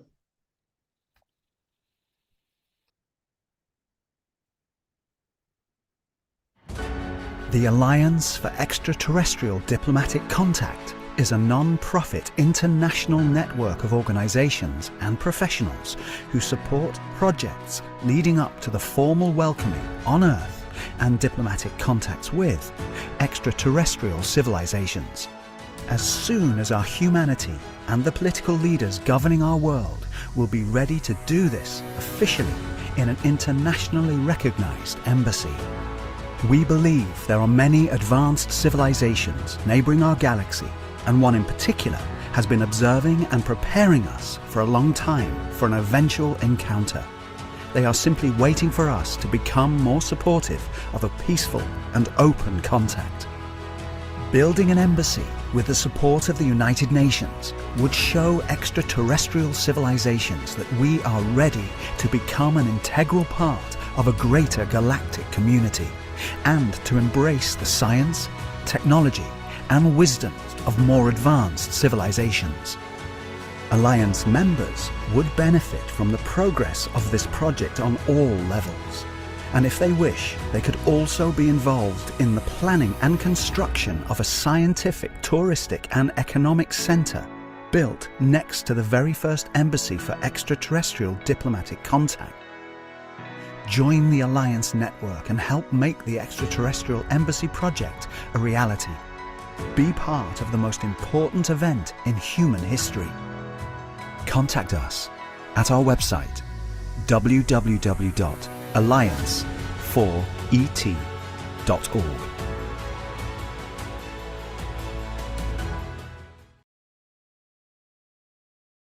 Thanks. Great video. And over to you, Sylvain. And maybe if Tanys and Jennifer want to pop on, that's okay too. Thank you. Yeah, I am one of the original founders of the Alliance for Extraterrestrial Diplomatic Contact. It's a not-for-profit that's registered in Canada, technically, but we are from all over the world. It's organized by volunteers, so about 50, 60 volunteers right now. And the membership of organizations is now, I believe, 42 or 43 organizations, representing about 2.3 million individuals that want to see an embassy built. We started off in 2021, and the reason we started this was it's a project that's been going on as an idea, also as a fundraising project with the International Raelian Movement since 1974. So it's not a new idea. It's been around to build an embassy for ETs, but we were aware of it. We were participant in that original organization. We decided, well, this has to be now a world effort. This was in 2021, January, so recently, and this may resonate with some of you. Something happened a few years ago where a bunch of people just started kind of feeling that they had to do something. And I meet a lot of people that seem to be activated in some way in 2021, 2022. They just kind of they kind of wake up at that time. It's a bit weird.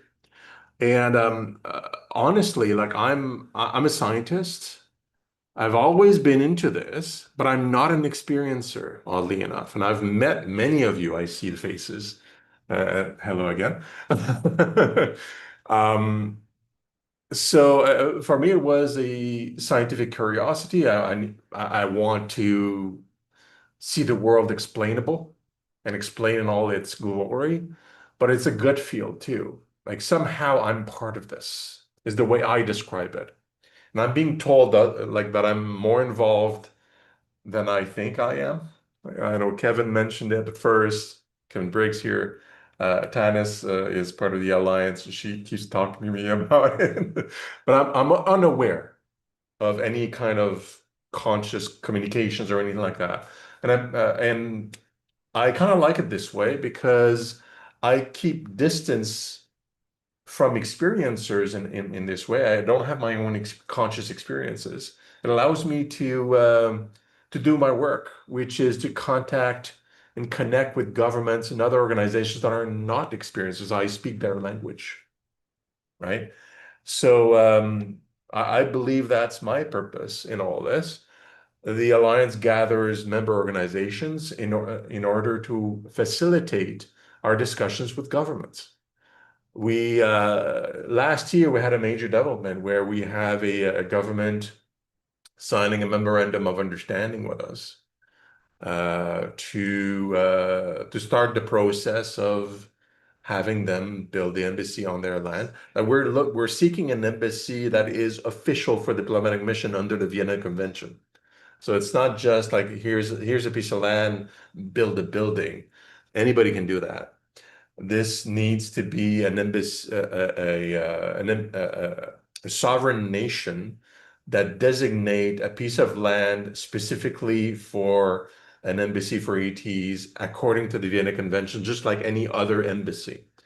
So it requires them to have approvals by the public and things like that. So there's a lot of background discussion that happens. And so my partner, Daniel Turcotte, handles most of this, although I'm more involved these days a little bit. There's multiple nations that are discussing with us, at least half a dozen. I'm aware of a few, not all of them. My partner handles the discussions that are very confidential.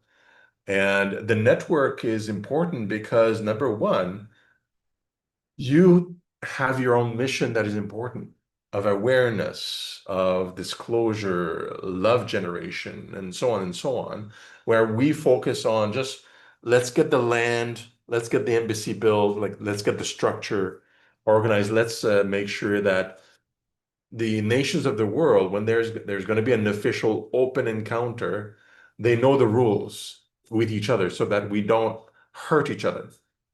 Because nations can get jealous and greedy regarding contact. So our job is to get those discussions and this understanding on the legal front going, while the network that is growing constantly is working on all sorts of awareness and very important mission. So if there are organizations out here or influencers that want to join our network, that gives us power in speaking with these individuals because they want to see, are there people interested in this? Is there validity to this kind of project? Do people want to see an embassy? Do they want to welcome ETs and so on and so on? So the bigger a network is that we can demonstrate, the more power we have in our discussions. Basically, we can tell them, yes, we raised $50 million in total for the building of the embassy. We're a large number of people internationally that want to see it happen, and that's what the governments want to see. They want to see interest. They want to see there's work that has been done. We have blueprints and plans and everything organized for this, and we're all in this together. Like, we do our little part.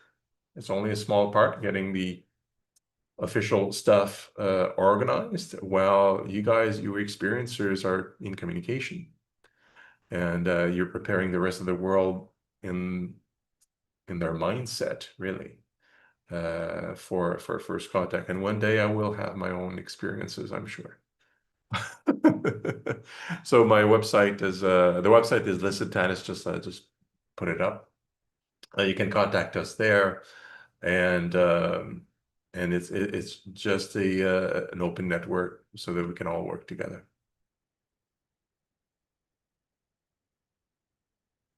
Thank you so much. It's so beautiful, everything that you're doing, and I really appreciate you. And it's going to come into fruition. Everything's going to come together so beautifully. All right. So it's Tanys and Jennifer there. They should come on and share a bit. And I was going to say something about your collective. It's gone out of my head. You know how it happens. You may not be having that physical contact coming in, Sylvain, but you may have been guided to do all of this anyway. So and because your perception is work, get this built, da da da da. The focus is slightly off frequency. So I wouldn't be surprised in the least if something doesn't go snap one day and boom, you've got a whole field of different types of alliance beings standing there in front of you. So yeah, I've always felt guided, Stone. Yeah. So I just, it's not a conscious level. And Tanys and Jennifer are part of our like a really great part of our team. They guide me too. They tell me, because they're in contact. And I tell them all the time, like, I just follow my gut feel, because I don't have the awareness, like the direct aware connection. So I just follow the gut, and it suits me. It works well for the alliance. Yeah. And we're telling him all of the time that that gut feeling is the guidance and that you're doing great listening to it. Exactly. Yes, he Exactly. is.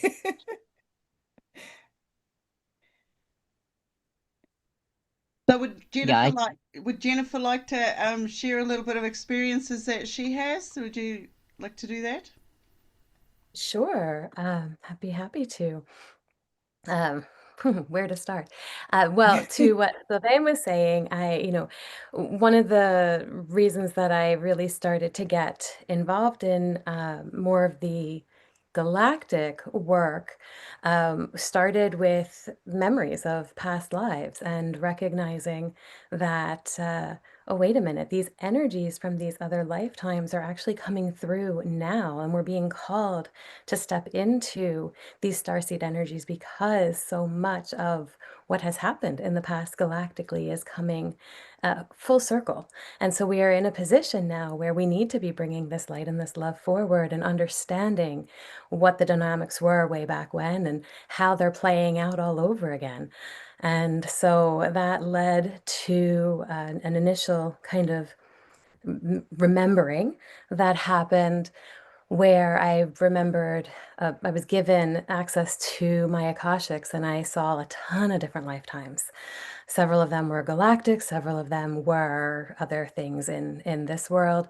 And I, at that time, didn't think anything of any one in particular, other than, wow, this is really neat that I'm getting all of this information.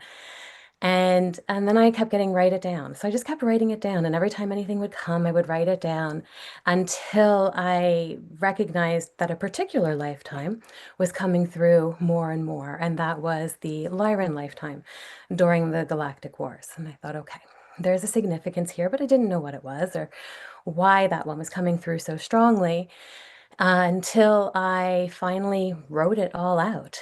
And even at that point, I think it was probably about 4 or 5 years of writing bits and pieces of this before I felt ready to even talk about it. I think the very first memory that came through, I was like, Tanys, this happened. And then that was it. That was the last time I talked about it with anyone until I really began to gain some clarity as to what was happening and what was coming through. And I think that that also is such an important part with the being an experiencer on so many levels, because we have these amazing experiences. And I don't know about all of you, but it sounds like this might resonate for some, where you comes through and you're like, I just want to share this, but I have not integrated it and I don't actually understand what I'm sharing yet. So I'm going to give myself a minute first to be able to do that. And so when I finally started to share about it, I realized that I was actually nowhere near done. And so it took another year and a half, give or take, before I was really ready to bring that story forward.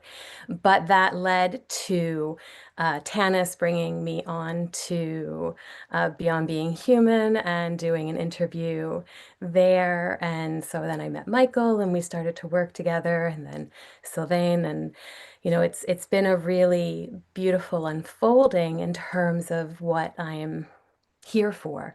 And just having them kind of set everything up in this beautiful way that just one step after the other is another opening as to where, I'm meant to go and what I'm meant to be doing. So the book that Jen has written is one of our lifetimes together, she and I. So that was as I was reading through her copy, I was getting all of my memories back from that lifetime as well. So it's been quite an experience, and we've met many people now that were also in that lifetime with us, and so it's been quite an amazing experience, all because of Jen's book. So that's the Lyran legacy.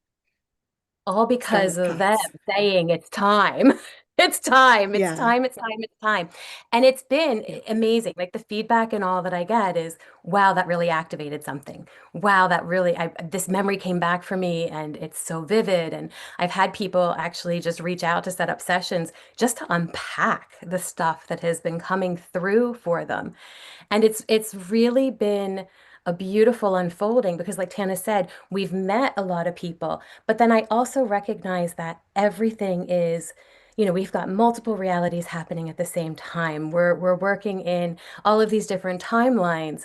And, I've had other stories where I've gone, yes, that resonates so completely. I know I was in that timeline. I've had others where I'm like, bits and pieces. I'm like, okay, I might have shifted into there every now and then, but that wasn't the one that I experienced.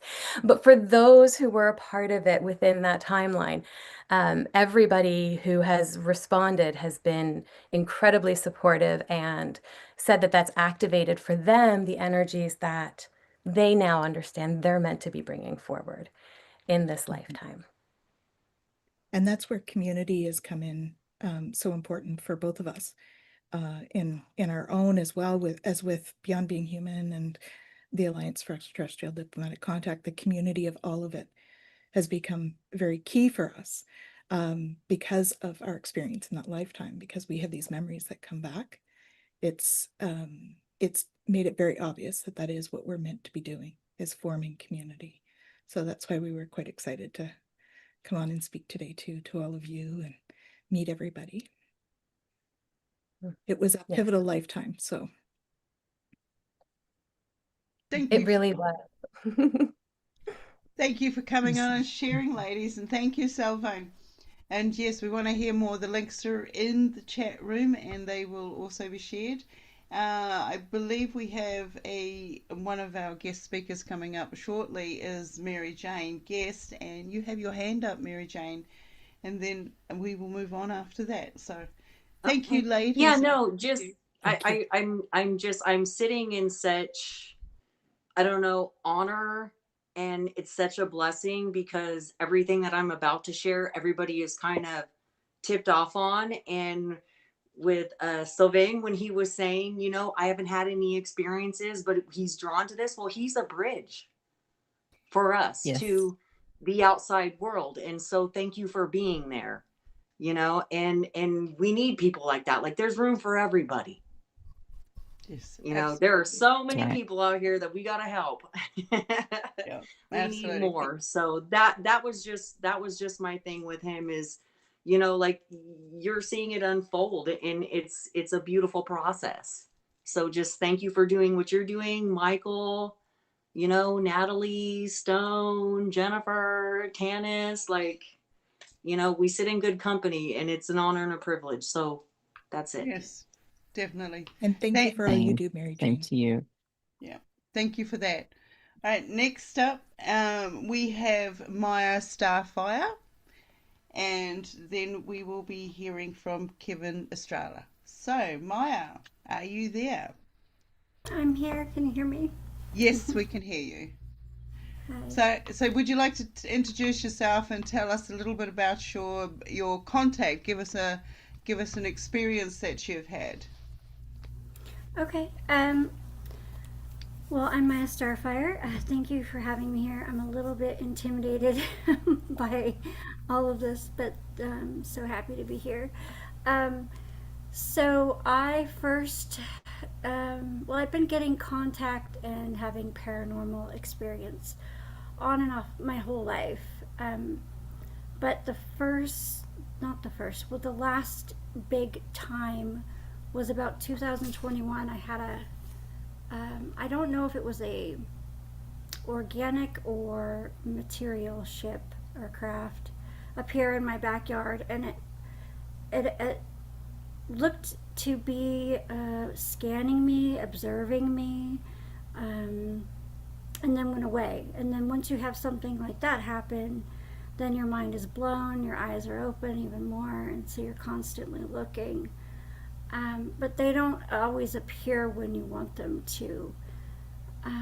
So when I started to get into connections with other people in the community, I noticed that the activity I was having was starting to ramp up significantly. And about a year ago, I experienced just a phenomenal experience where I heard something in my head say, turn off the porch light, go outside and look up. And just as I went outside, there was like 3, and they almost looked cartoonish stars. They weren't stars though, right up against each other in a row. And they went right above my roof and through a tree, so almost like shooting stars all lined up together, but they were not shooting stars because stars don't go that low.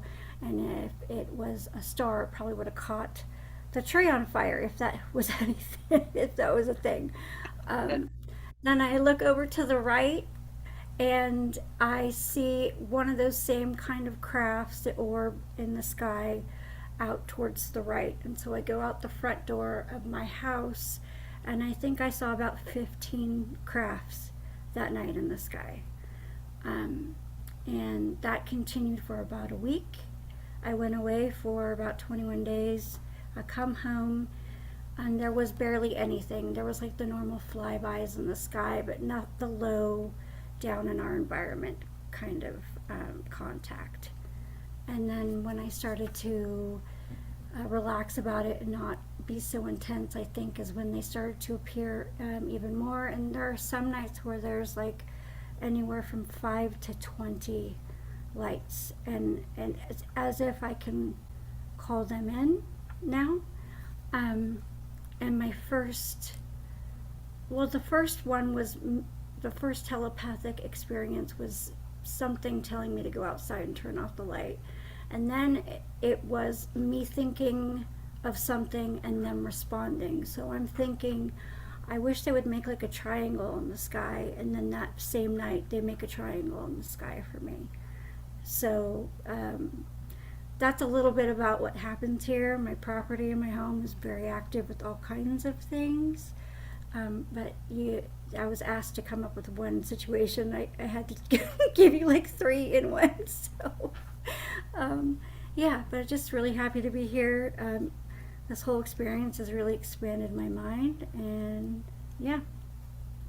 Thank you. So what do you think that the United Experiencers Initiative can bring to the table for you as an experiencer coming out, having these experiences, being new to the whole field? What will you be looking for with the Alliance? Community. I think I've been asking my guides for tribe, and like real tribe, not like fair weather friends, but like people that will actually be there. And luckily I've found, as you know, a couple handful of people I can really rely on. But yeah, tribe. That's what I've been asking for, and it's been trickling in. So very good. I look forward to hearing more of your experiences and reading the book that you're writing. Yeah, I'm excited for that. There's a lot in the book. The more I write, the more that I remember too, which is pretty fascinating. Yeah, that's right. That's right. One of the main things as an experiencer is, if it doesn't matter how crazy it feels, the experience or what has happened, somebody right next to you will not get it. They're not going to get it. Write it down. Keep a journal of all of the feeling states, anxieties, what's happening in your area at the time of the experiencer, because later on down the track you can go back to that material and it's going to be like boom, a trigger, and you're going to remember so much more about that event. Our human brain only lets us experience so much bring it forward at any one time. That doesn't mean that's the limit of the experience. So thank you again, Miya, and for coming and being part of this. And I believe Kevin Estrella is next. Are you handy there, Kevin? I know Kevin.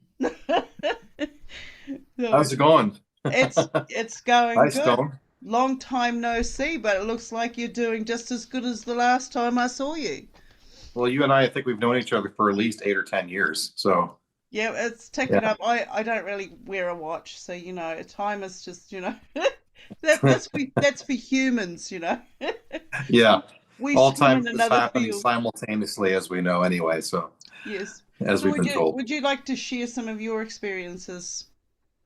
Sure. The whole journey, as for myself, began when I was in university and was interested about learning about extraterrestrials And then it became a fascination, more of an obsession. Once I found out that they were real, and then I spent years and years reading Bud Hopkins books and watching different movies.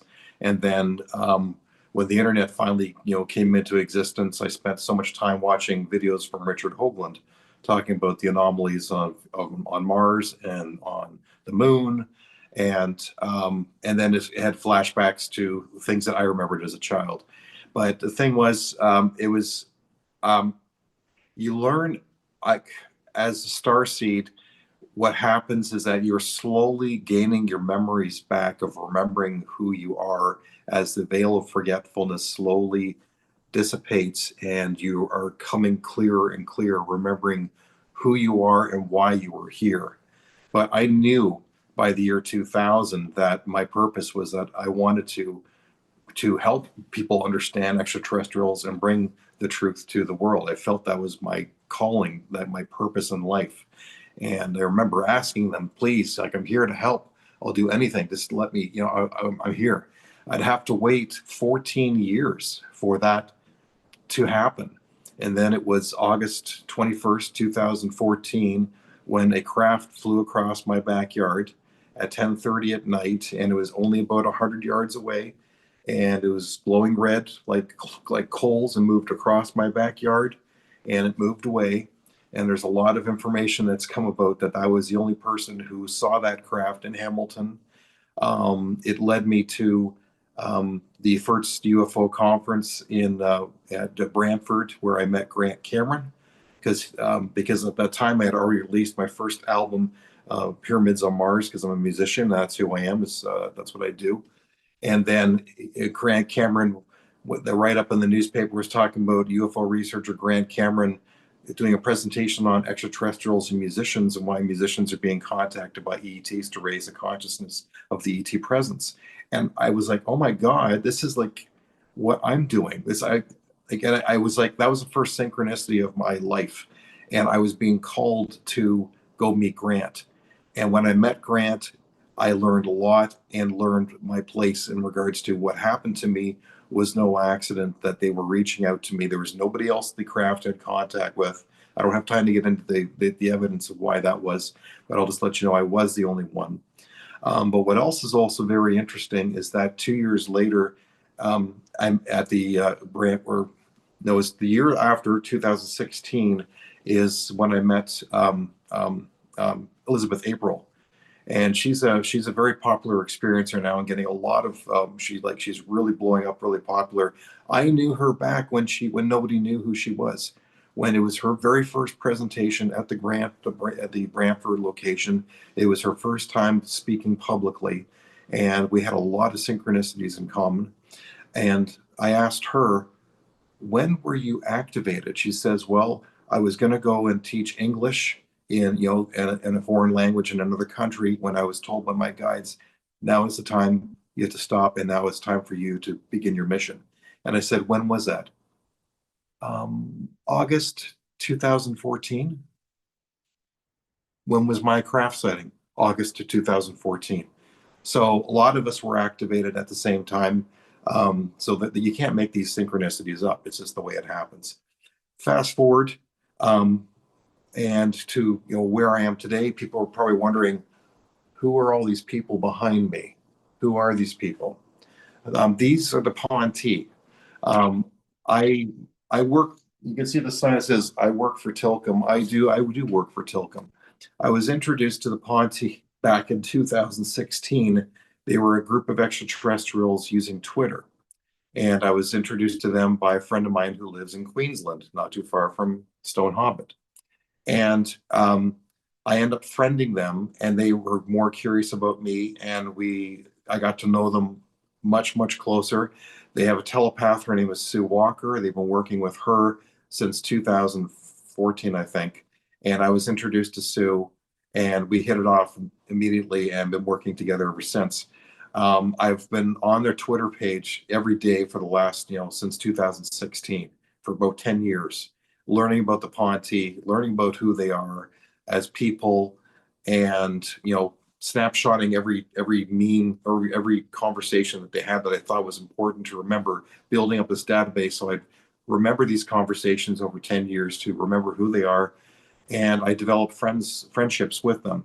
Eventually, they introduced themselves and showed up in my place, in first in non-physical form, where I felt like I felt them, and I felt their presence, and they were touching me and stuff like that.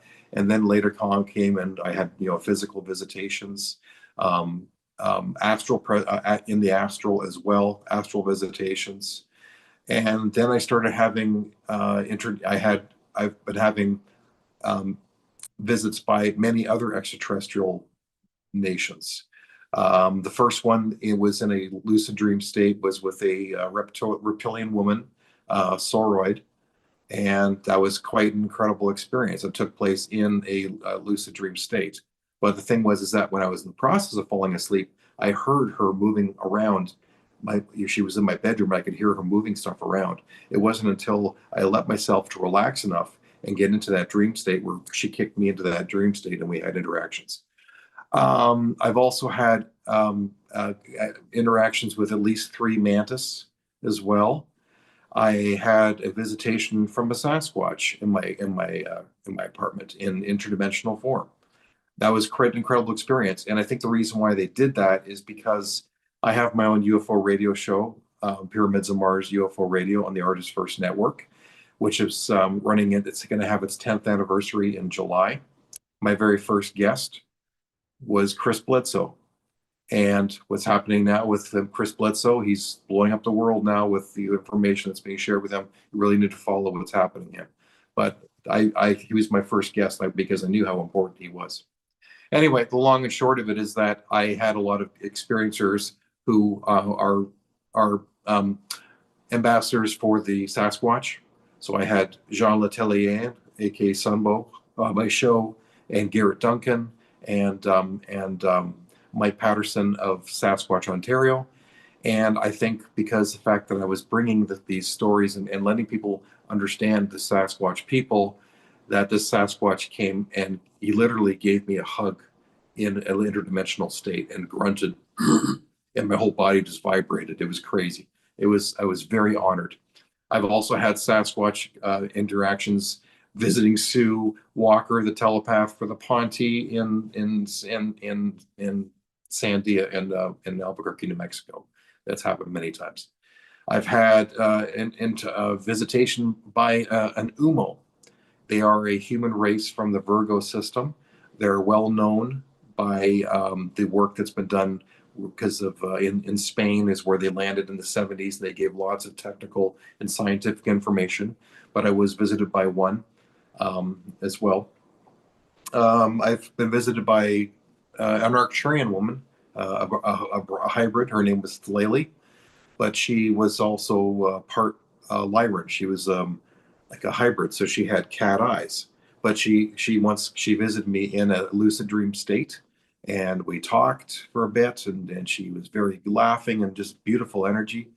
And then 2 years later, she visited me again, but this time it happened in the astral, where I was taken out of body on board this massive ship, which had Roman columns built into the walls. The ceilings were 50 feet tall, and I was taken in my astral body, and I was flying down a hallway at hundreds of miles an hour, and this door opens up, and there she was.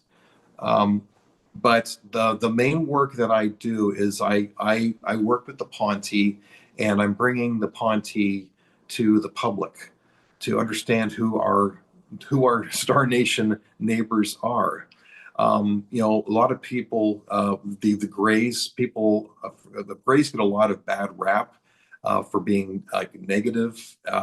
You have to remember there's 7 different types of Greys, of Zetas who are visiting Earth. Most of them are benevolent. The Ponte they work with the Galactic Federation, and they're here preparing humanity for official first contact. So I work with them to help bring their people and enlighten people about who their culture are. It frustrates me that so many UFO researchers, the only thing that they're interested in is the car that they drive. Their technology. We want their technology. We want their technology. These are people. These are people trying to make contact with us. They are just like us. They look as different as we do. Like, they're not clones. They're not, they're not hive minds. They all, yes, they're telepathic, but they all have their own, they all think individually. They all have their own likes and their dislikes, and they have their own specialties. They have a wicked sense of humor. The Ponti, they call themselves cultural explorers. They love our planet. They love our food. They love our dance. They love our music. They love our movies and TV shows. They think we're very creative people, and they just like wanting to know what it is that we do for fun, you know? And the Ponti, they're here weekly here. They drop in. I don't see them, but they love, when I play my PlayStation 4, I play games, they'll just sit and they'll bump the back of the couch and let me know that they're there. They're here every Friday and Saturday night. They have been since 2017. They just drop in, they're friends of mine. We hang out together. You can't see it, but these walls are covered in chalk drawings because Radar, my Ponti buddy, he sometimes brings new trainees over here. So they're getting, their feet wet, learning how to interact with people in different homes. And he gives them chalk. And then he just lets them go ahead and they just draw on the walls. Down the hallway here, there's actually glyphs along the walls of symbols that I don't know what they are. One symbol looks like an Omega symbol. Another one looks like the Superman S. Another one looks like a Japanese symbol, but they say something. I don't know what it is. I've been told, by my friend that I probably wrote them myself, and I probably saw it on board a ship, and it probably says something like "Watch your step."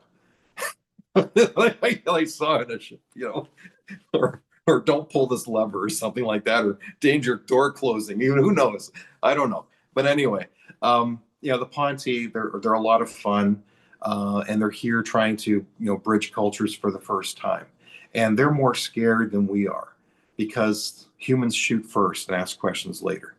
And they're trying to get people to develop their telepathy, because when telepathy is communicated on an emotional wavelength. So when you're communicating, you cannot hide your feelings, when you're communicating at that level of emotional honesty.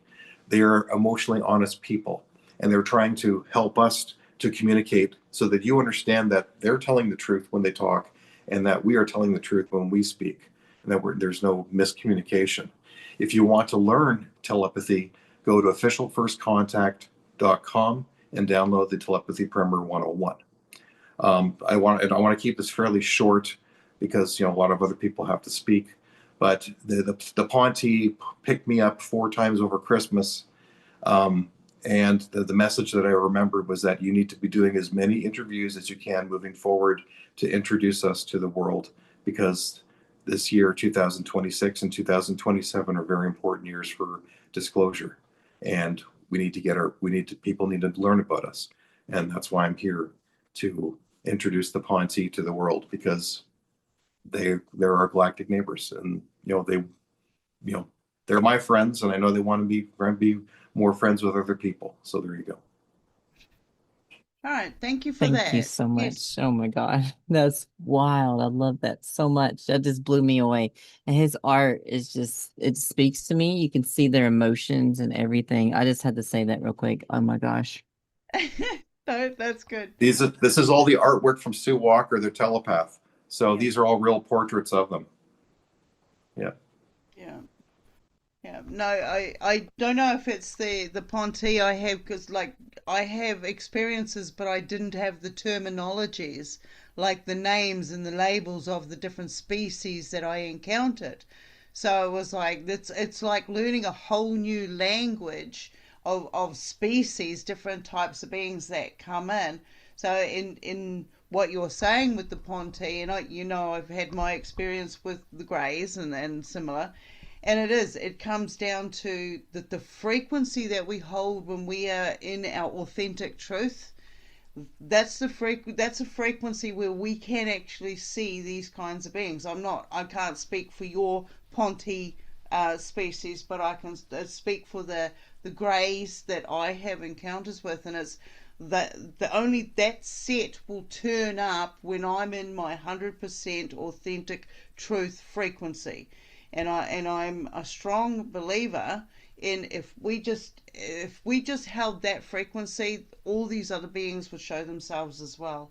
And yes, absolutely. And I will be seeing you in some podcasts in the very near future there, Kevin. So I believe. Thank you, Hobbit. And thanks for coming along. And yeah, we do need to catch up sometime. Michael has a video, I believe he wants to share of yours. Yeah, I think we may as well put this on the record. It's a good thing, and thank you so much, Kevin. And we've done previous sessions, and I think it's time to have you and Sue come and do an interview. That'd be wonderful. That'd be great. Yeah, for sure. So let me play this video, and after that I'm going to play another one from Jacquelin Smith. So we're going to have a bit of a video break, and then we'll carry on with the rest of our live guests. Hopefully they'll still be alive after all these amazing videos. But okay, onwards, here we go.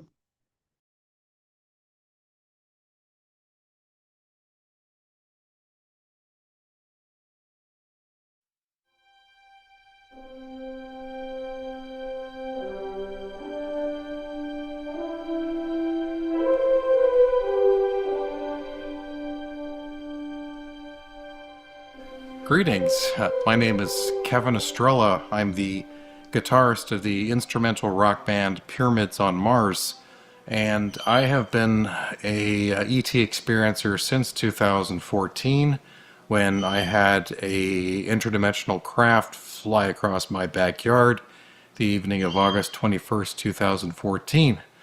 And ever since then, a lot of interesting things began to develop, as with a lot of synchronicities and a lot of learning about my journey and the reason why I'm here on this timeline as a starseed, to help awaken humanity with the extraterrestrial presence here on Earth.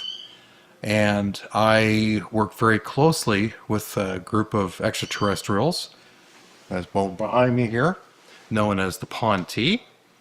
And they reside in an information station under the Sandia Mountains in Albuquerque, New Mexico, where they are here to help prepare us for official first contact. Commander Tilcom, he runs the facilities there, and there are many others, like Drudy down below, and if I can't see, you can see Tani in the bottom, but I work very closely with them and do a lot of radio interviews, bringing their people to humanity, so people understand who they are and that they are here to help assist us. And who are they? They're people. They're people exactly like us. They look as different as we do. They all have unique personalities. They all have their own likes, their own specialties, and they consider them their cultural explorers. So they really enjoy here on Earth. They like to learn about us and about the things that we like to do and what we like to do for fun. And they like to dance. They love our food, and they're a lot of fun to be with, and they have a great, wicked sense of humor. But I've been an experiencer since 2014, but I've had experiences that go kind of beyond that as well. In addition to that, I've been visited by many different extraterrestrial star nations, including Reptilian, Sauroid, Umo, which is a human race. I've been visited by Arcturian's Peoples, which is she was a Arcturian hybrid, and her name was Thlali. I've had interactions with Alpha Draconian reptilians. I've also met many other extraterrestrials. Actually, I should also mention Mantis. I've had 3 Mantis visits. And Sasquatch visits. I've had some as well. In addition to some extraterrestrials that are just using telepathic screenings. So they appear as someone else. They go into your mind and look for something that's familiar with your own memory, and they will appear like that. So I've had visitations like that where they've appeared as, you know, the Halle Berry, the actress, Alf, the sitcom Muppet from 1980s, and even the movie Paul. They once showed up as Paul too. So it's been an interesting ride.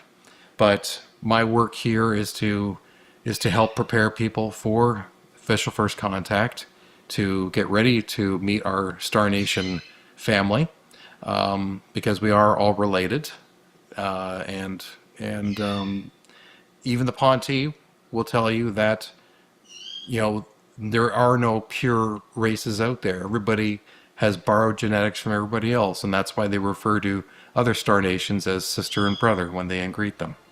So I'm here to help prepare people for the coming future, which will be Star Trek. That will be our future. So get ready, buckle up. It's going to be fun.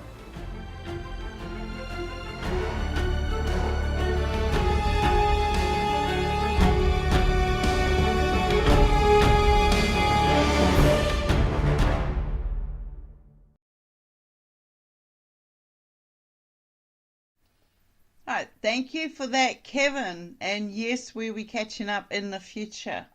Yeah, I love the Ponte. I think they're awesome. And I believe Michael has another video with Jacquelin Smith. Where is he? Are you there, Michael?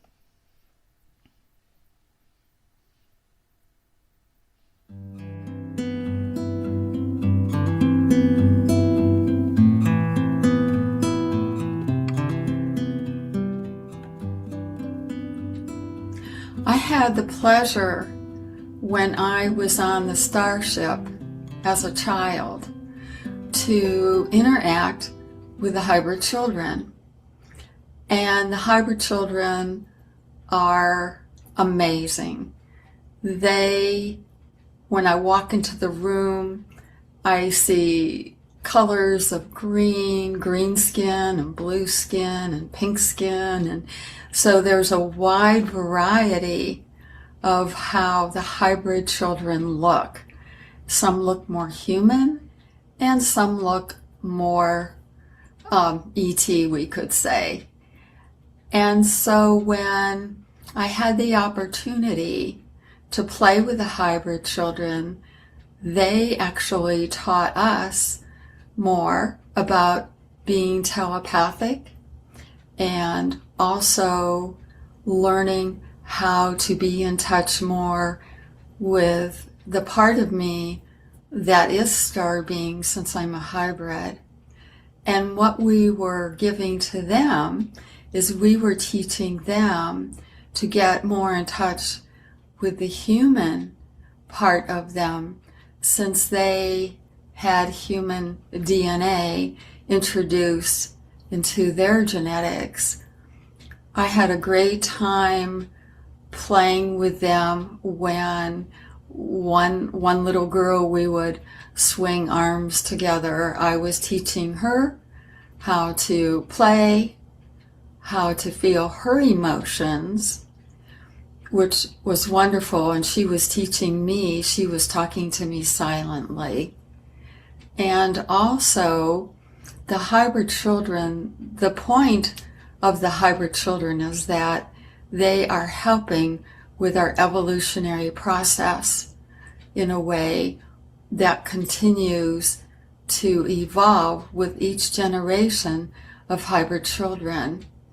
And one of the little girls on the ship, she actually became one of my hybrid children later on.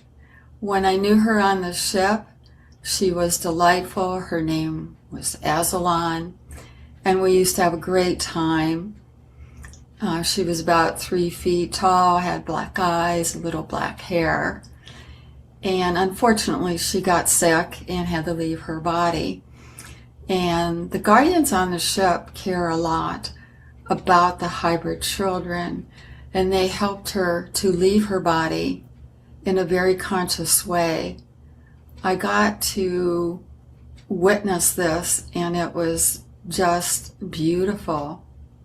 And then later, Aslan became one of my hybrid children, who is actually living on Earth in another country outside of the US. And we communicate telepathically. I have over 40 hybrid children.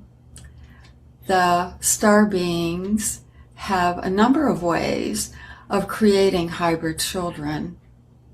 One of the ways was just doing an implant within me, which was earlier on. And then they took DNA from me in terms of taking one strand of hair, and they could actually create more hybrid children from one strand of hair of that DNA. So that's how I have so many hybrid children. The hybrid children are evolving just as we are. In fact, all the star beings are. And the hybrid children are often sent to other galaxies where they are doing their missions. For example, one might compare them to being an architecture, into architecture of light, working with light in those kinds of ways. I've communicated with many hybrid children who are artists, who are poets, and who are, doing whatever they were meant to do. And they are teaching others in other galaxies about the human part of themselves, their DNA. So in other galaxies, they are learning more about the human race. And so it just continues to evolve and evolve. So this program of hybrid children is very important and has great purpose. And I'm so happy that I have been able to be a part of that. I love my hybrid children. I communicate with them telepathically. They're very delightful. And as I mentioned, some look more human than others. And my daughter, who is on Earth, my hybrid daughter, looks very human. When she was first conceived, she looked just like me when I was a child. So that's how they were able to integrate her onto the Earth plane. So I wanted to share that experience about the hybrid children I had the opportunity to interact with on the ship, as well as my own. You may have a hybrid child yourself out there. It wouldn't be unusual. So thank you so much.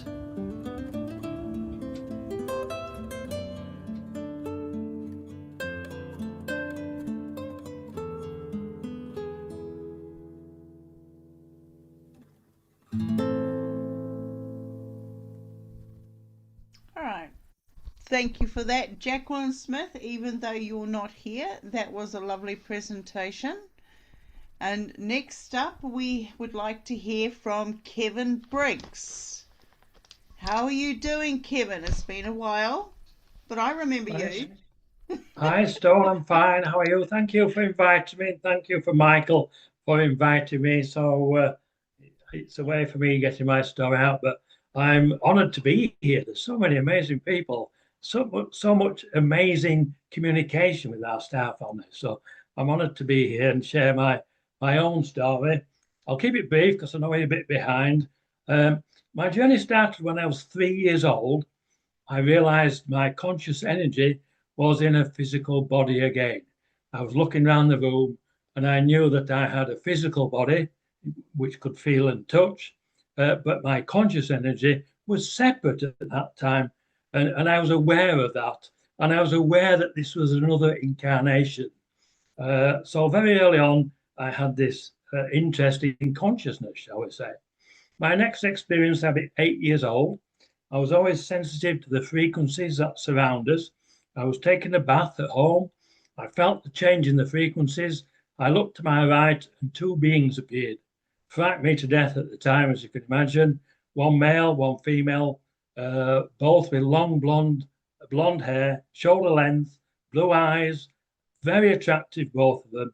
One male, one female. Their names are Ot and D. They are Arcturians. They are guides and teachers.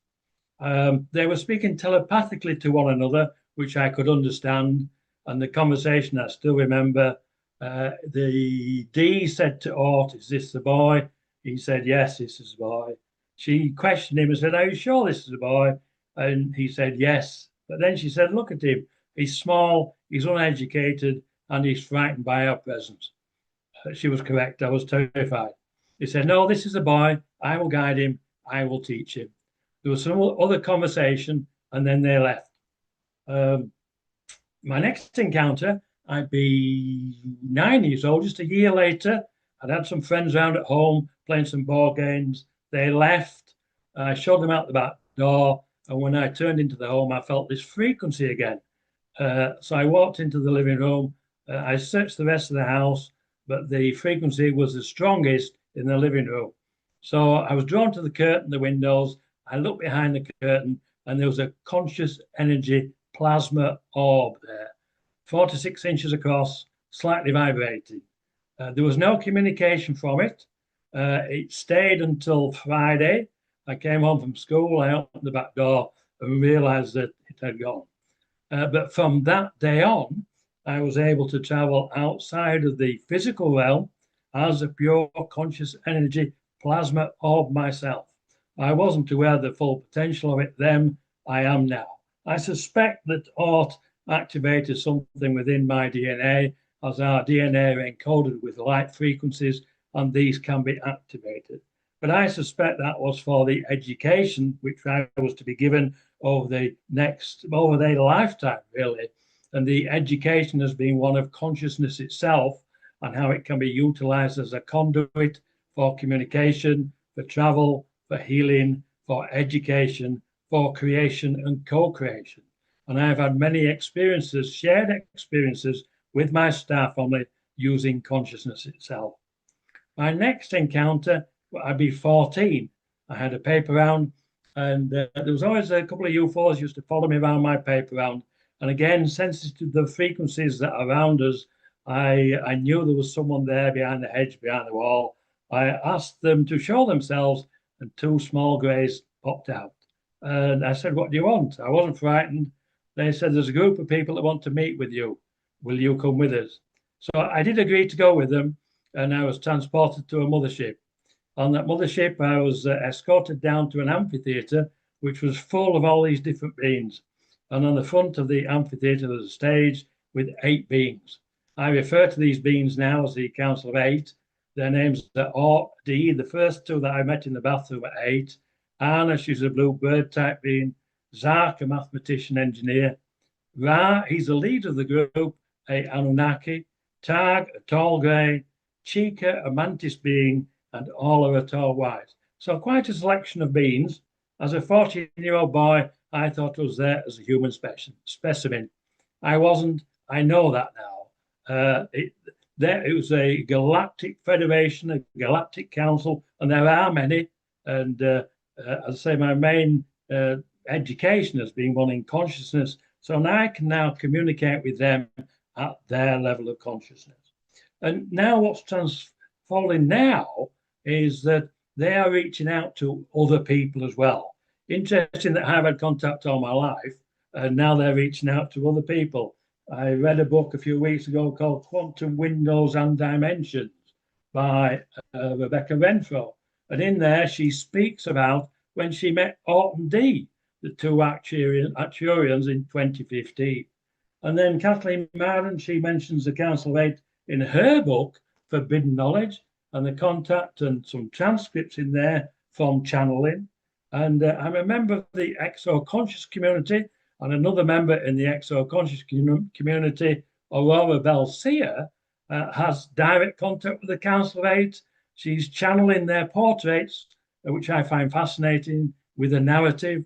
And you can see these portraits on the Exo Conscious Humans website. And within the Exo Conscious community now, I was asked by the Council of Eight, they wanted a mandated protocol. So we could receive them here, but they needed specific specifications. So they gave me that information. I wrote it out, and now it's part of the Exo Conscious community. It's on their website if you want to have a look at it. And there's also a planetary constitution which protects the sovereignty of humanity. In fact, I think one of the authors is here, Susan Manwich. And so we are already interacting with a group of 8 people. I was also asked to be a contributing author to Ray Hernandez's book, A Greater Reality. And in there are a couple of equations, one for calculating the frequencies of consciousness in each dimension. They gave me that, and it's important to understand consciousness itself. I think someone mentioned earlier, it is a science. We need to understand it. I was also contacted by a leading scientist called Sperry Andrews, and he asked me to ask the D, the Council of Eight, what they knew about the void of consciousness. I'd never heard of that term before, so I asked them.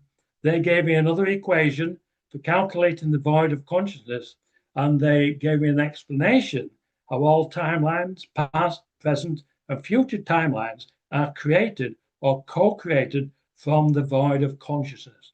Now, this is important because we now have this information. We are now co-creating a new timeline, and I expect everybody here is part of that. We are co-creating a new timeline for our children, for our future generations, and this timeline will include our star families. So I think it's fascinating, and if anybody's interested in those equations, I think there are 6 volumes, and you can download all 6 volumes for free at agreaterreality.com. So there's all this free information about here, and I think it's fascinating that we're all joining together now. I'm very interested in listening to Kevin Estrella. I haven't met him before, but I watched a podcast with Sue Walker, and she was talking about the Penti. I had never heard of them, so I reached out. I thought, I wonder if I can communicate with them using my natural human telepathic abilities. So I reached out and I spoke to 2 Penti. We had a brief introduction and then they left. Then I went onto Sue Walker's website, and the first 2 portraits on her website were the 2 that I've been speaking to. I've reached out to them since, so I've had conversation with them, and just recently they contacted me and told me that, Kevin, we are supporting the reveal globally of our star family's presence. So I think now we are moving forward. We're becoming a larger family. We are expanding our collective consciousness because we have an understanding of it. We are touching on the science side of consciousness. And just recently, I've been doing a course within the Exo Conscious community about plasma science. And within that course, I was given direct information from this Council of Eight of scientific information that was important to the course. So we are already interacting with a group of extraterrestrials. So I find it fascinating, and we've all got our contact here. So we're just by talking about it, we are expanding our collective consciousness. So I'll keep it at that, and hopefully, if anybody's interested, they can always contact me, kevinjamesbriggs@gmail.com. And again, thank you, Michael, for allowing me to speak today. I do appreciate it. I just admire the work that you're doing. It's just amazing. Thanks, Kevin. And I wanted to ask you to specify that creative reality link again, because I was looking for it and I couldn't get it to work. Yeah, okay, it's agreaterreality.com. And if you go on there, you can download all 6 volumes for free as a PDF file. And the volume I was talking about is volume 5. And I think Susan Manwich is in there again. She's a contributing author. Dr. Melanie Barton, a good friend of mine, and Catherine, she's in there. There's many experiences right in volume 5. So it's all very interesting, all relevant to what we're talking about here today. Oh, okay. It's a greater reality. I forgot. I didn't put the A in front of it. There we Okay. go. Thank you so much for sharing that. That is so beautiful. And I've been getting some downloads recently too about the universe and DNA and all that. And I'd really have love to have a conversation with you later about that. Yeah, well, interesting, within the recent information, there was information about plasma within our DNA, which we are not aware of. And again, these plasma frequencies, it's a science that's been hidden from us. So now we really need to understand these science of plasma itself, because we are actually light plasma beings. And when we understand that, then we are an intergalactic, multidimensional species, which has been hidden from us, really. I just would like to say thank you, Kevin. I totally love it. You know, this is confirmation for me. I have what color were your plasma beings? Mine come in like a fire sort of looking plasma, but they're not flame. They've come into my room and they've shown me what some of their capabilities are, and their telepathy, their telepathic link and conversation they had with me. I mean, I've had many different encounters, but this one is the one that stands out the most because I see them more. I see them interacting most with the humans on this planet. They're everywhere, and they don't just come in these plasma balls form. They also can come in translucent. They can come in white. They can come in blue. They can pass through the walls. And absolutely, I really appreciate you sharing the intel. I feel like it's intel because this is what I get. I get them coming in. I can sense when they're nearby, and I'll grab my camera and I'll race outside and I'll be like, yep, there they are. And they communicate through flashes, letting me know that they're there, and then next minute they are there. So thank you very much for sharing that. Absolutely. So I will be touching base with you again to share some of what you were saying. What you were sharing was like, wow, that's triggering that area, that area. Yes. I'm thinking like this is absolutely fantastic to get this many of, as far as I'm concerned, we're all professional experiences. This is lifetime experiences that we've been having, and we never gave up the good fight, and now we're here, we're coming together as collectives, and I feel that once a month we should be getting together and we should be sharing all of this. So I'm really grateful for each and every one of you who has got these organizations out there, because there is going to be an influx of us coming in and saying, hey, look, these are the experiences. So, much appreciation for doing that. Thank you, Kevin. Thank you. And yes, thank you, Kevin. I believe Jennifer has a poem that's coming on. And also to mention what I just put up about our support groups. So we've got monthly and even weekly things happening with a great bunch of people, and Jennifer and Tanys are part of that as well. So please check that out, beyondbeinghuman.org/support-groups. Over to you, Jennifer. Thank you. Yeah, Kevin, I loved what you were sharing. Thank you so much. And everybody who's been sharing so far. This actually is something that came through a little while ago.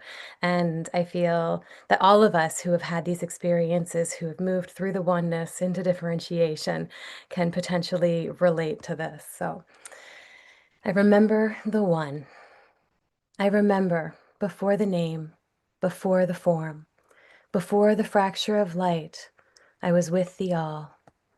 Endless, edgeless, a silent song without a singer, and I chose, oh, I chose to ripple into many, to scatter into stars, to forget just enough to feel. I am Lyran breath, wild golden origin fire. I am Syrian tide, deep ancient keeper of sacred flow. I am Mintakan light, clear as memory before the fall. I am Arcturian vision, geometry singing itself into form. I am Draconian flame, fierce, sovereign, primordial will. Different faces, one essence. Different songs, one voice. I am the many remembering the one, and I came here, to earth, to density, to gravity, to the exquisite weight of a body that aches and laughs and longs. Here, time dips, moments vanish. Everything I touch pretends to end, but I remember.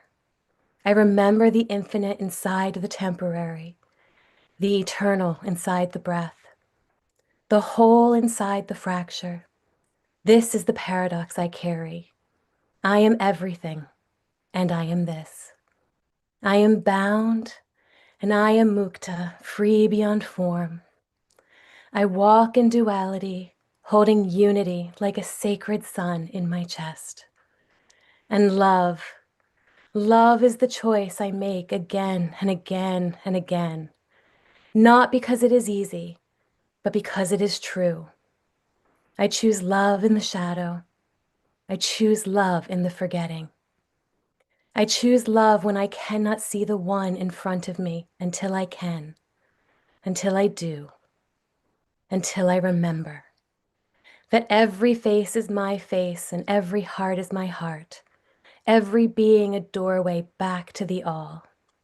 And so I am here, stardust in skin, infinity in form, the one pretending to be separate, just long enough to love its way home.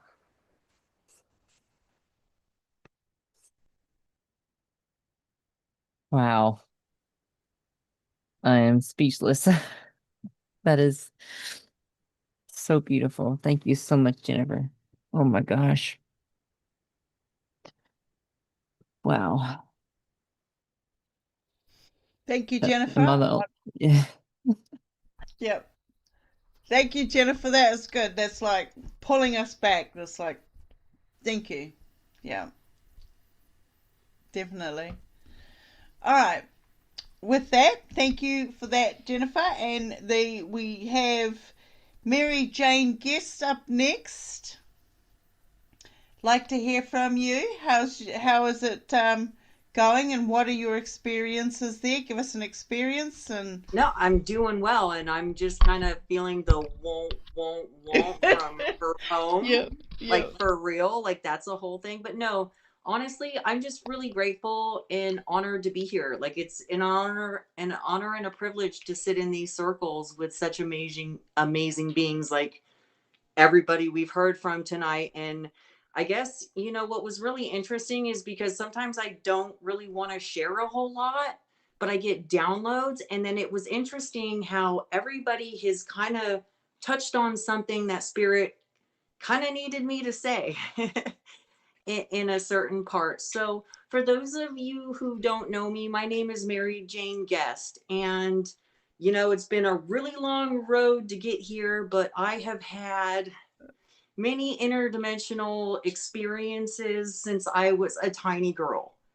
I can say as the adult me, I remember crying in the back of a station wagon whenever we would be on the road because that's what my family did a lot. It was grid line working, and I see that now, but I didn't understand that as a child. It's like, why are we always moving? So like, long story short, I used to cry and just be like, I just want to go home. I don't like it here.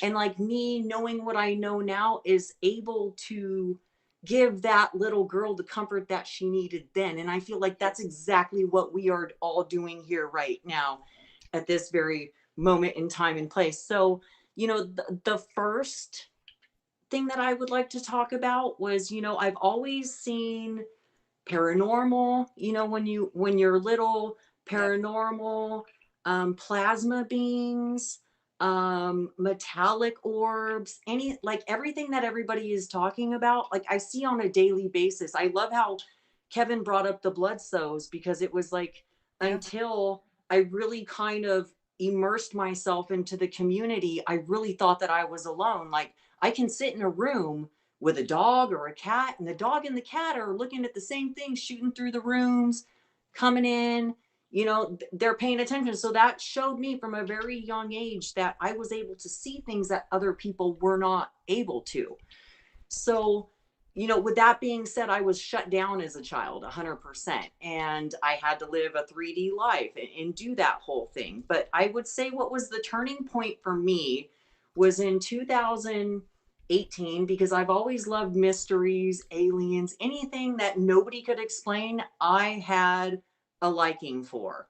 And that was a problem in my family too, right? Because they didn't look at you as being normal as far as they were concerned. So, you know, I remember one night, and I was married at the time, my second marriage. I was married for 10 years, and I woke up in the middle of the night, and I see at the bottom of my bed, and my ex-husband is sleeping next to me, and he's out. And I see at the bottom of the bed these three beings, and they looked a lot like, they looked almost identical to the old school Star Wars Yoda, but they were wearing a sarong, and their ears were different. They didn't have Star Wars Yoda vintage ears. And we were having a telepathic communication, and they were telling me what was going to happen in my life. And I just remember like looking around the room, and they're like, no, like there's it, you know, basically they were coming to tell me, hey, you're being activated, and you have to step up. And if you want to complete this mission, then there's going to be things that are going to unfold in your life that don't really feel good.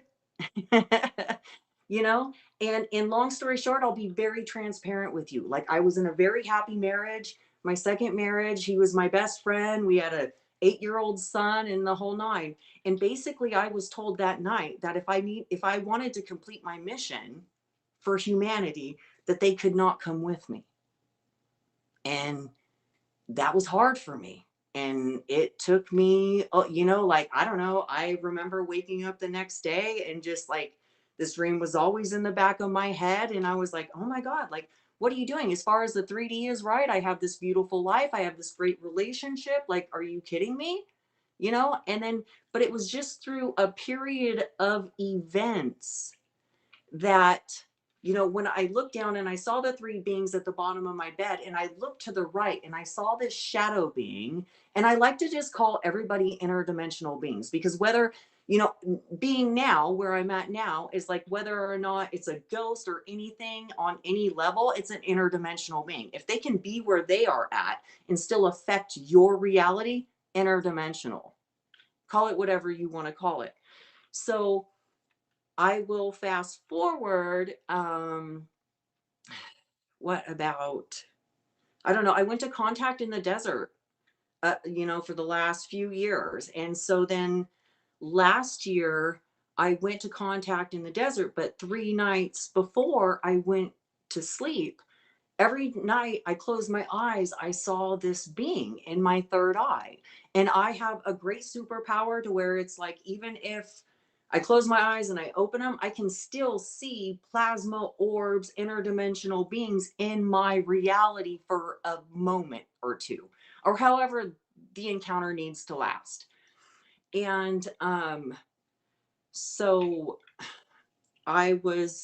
I'm sorry, I got my notes here. So I went to Contact in the Desert, and I saw this being, and I was like, okay, I didn't know what it meant, right? Like, this is kind of like the beginning of the unfolding. And I have a list of people that you go to with these conferences. And the person that I was interested in watching, I don't know what happened, but then I ended up going to Yvonne Smith, who is a hypnotist for people who have experiences. And she had a client on there. And meanwhile, I'm in there. I'm seeing light beings. I'm seeing plasma beings. Like there, any kind of being is like, like it's magnetic in that room.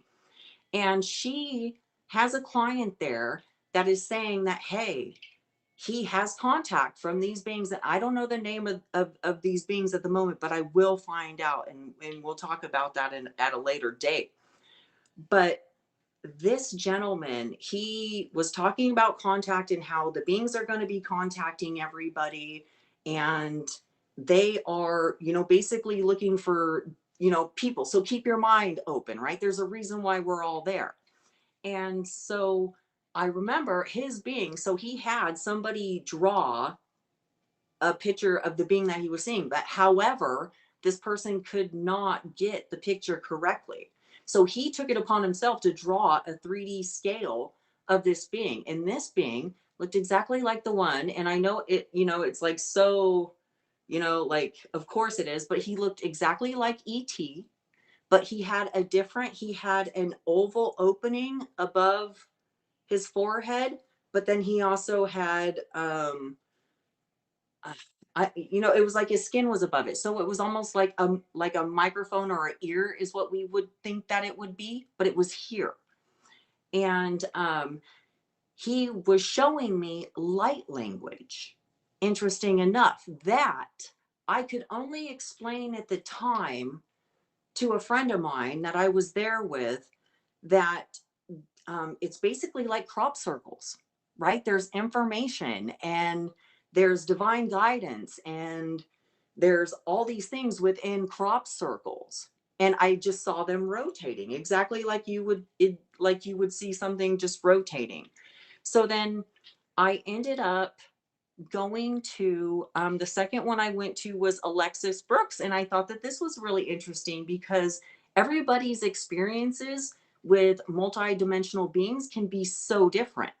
So I was sitting in on the seminar with Alexis Brooks, and her client had same thing, you know, he would wake up every night when he was being taken, and this is an ancestral thing, and he saw the same three beings wearing the same like sari, you know, and then the shadow being on the right side. And I was like, wow, so that's interesting. So fear can really play a part because he saw the same beings I saw. However, I got no fear from it. So fear, you know, Yeah. and I feel like that's what we are all here to do, is to dispel it, you know, Yes. dispel fear. Well, one of the things that I got from all of this is the level of emotions. When we become consciously aware of our emotions then stop us from.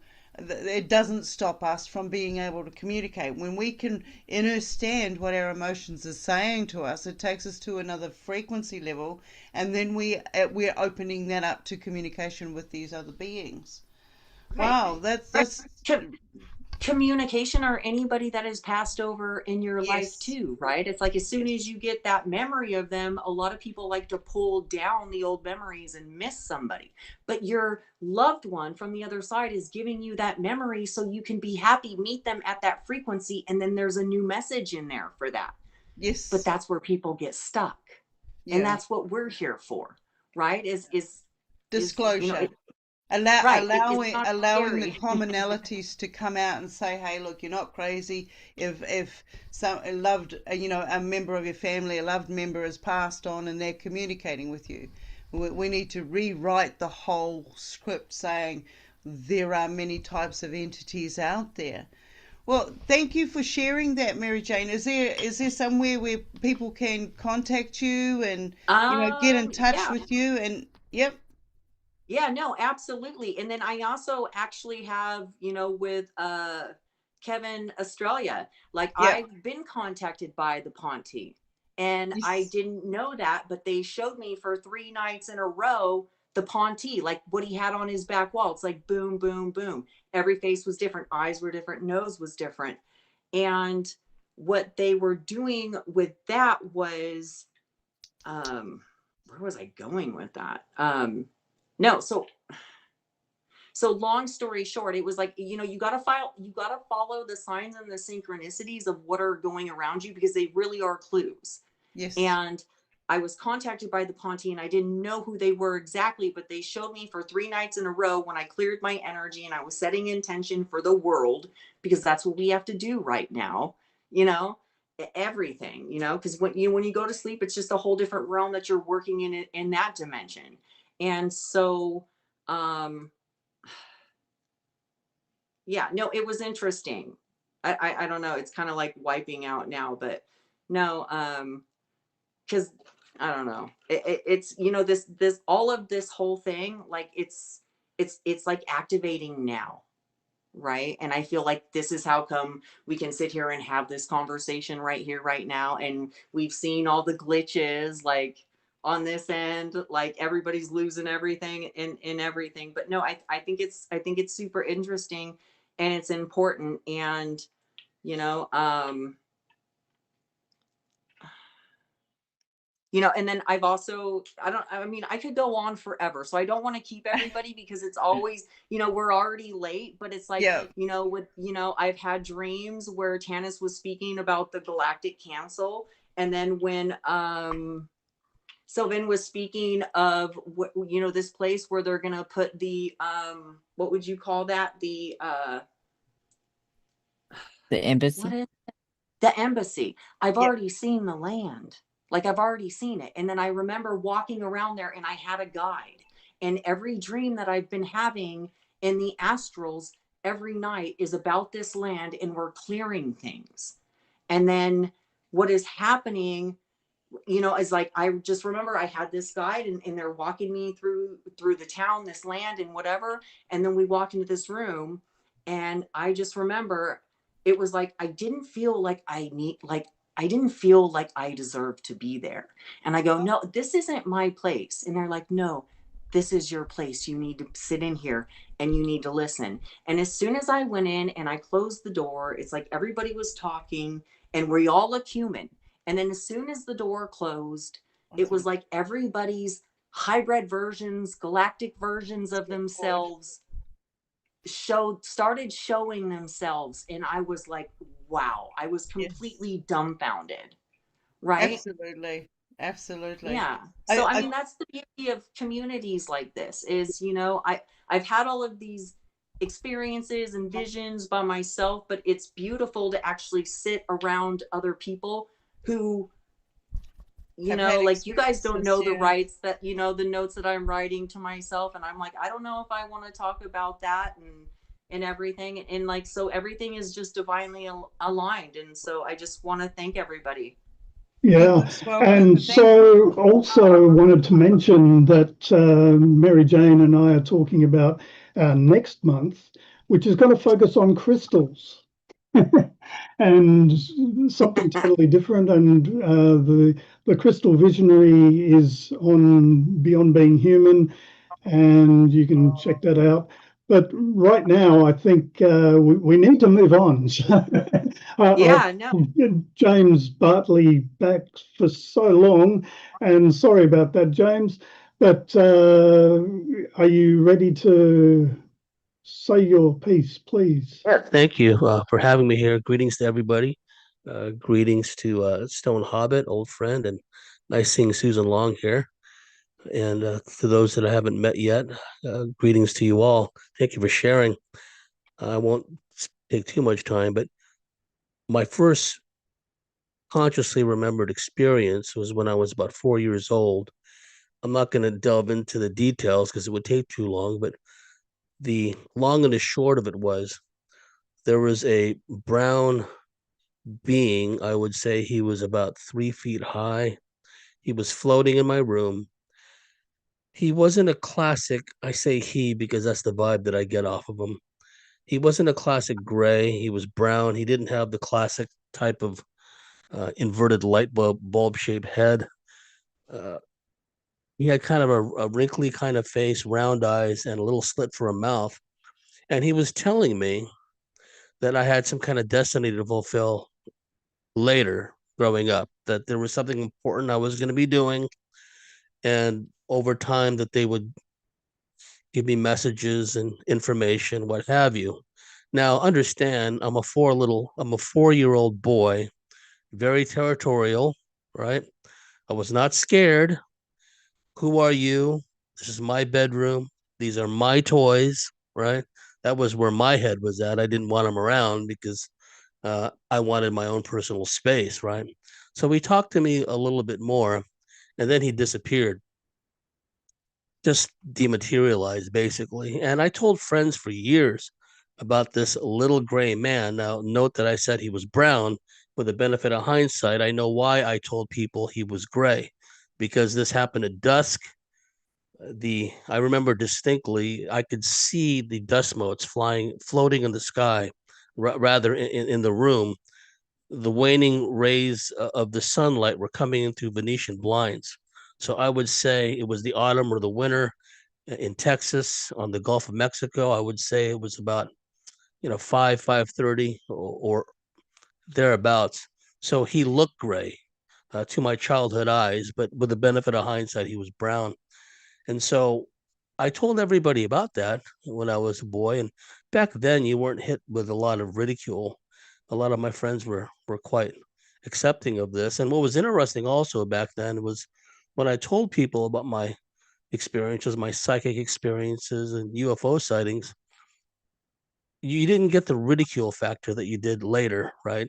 It seemed that my peer group, my friends at my own age, they were quite accepting of that. But what came as a distinct shock to me was I thought everyone was having these experiences, right? And so when I'd relate these experiences to someone else, and then, wow, I've never heard that before, it was quite a shock, actually. So fast forward, now I'm in high school. I'm living in San Jose, California, a major UFO hotspot. And I'm in high school, and I know now, with the benefit of hindsight, that the different ET groups I was in contact with or was in contact with me, and I had a lot of the experiences somewhat standard for people like ourselves, the recurring nosebleeds, the missing time, the UFO sightings, the frequent UFO dreams, just the dreams alone, the astral dreamscape experiences, the stage managed dreams, highly symbolic in nature. That in itself is a study within a study of the subject. So I'm now in my 10th year in school, what we call sophomore year in high school in America.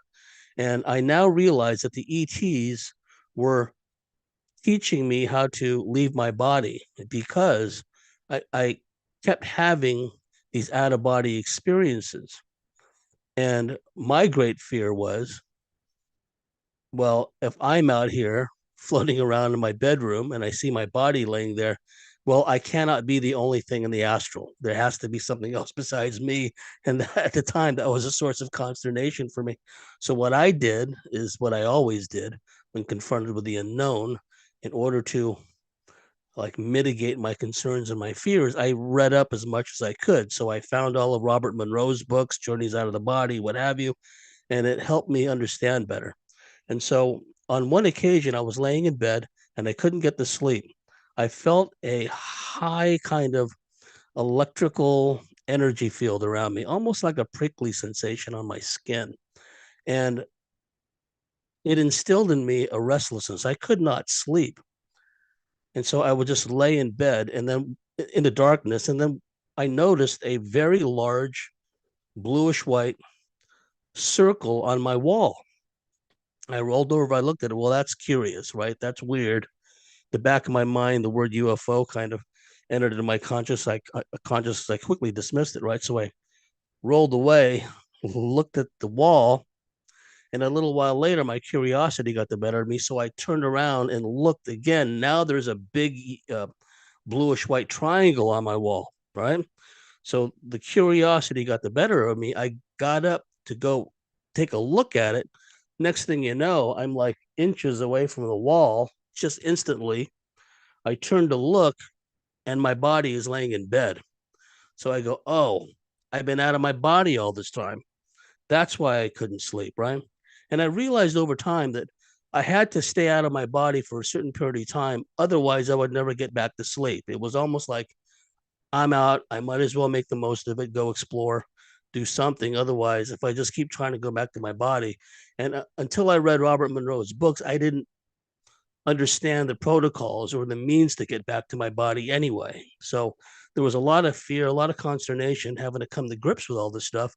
I'm just like a rambunctious 10th grader trying to put all this stuff together. And it was during that 10th grade year or 11th grade year that I had something which has stuck with me to this day. From early childhood, there was a little being. I would liken him to a cross between my late grandfather and the Yoda character in Star Wars. Again, Yoda comes up, right? And he always was on the periphery of my vision, always to the left or to the right. And in these stage managed astral dreamscape, interdimensional experiences at night, he would take me places, show me things, explain things to me, right?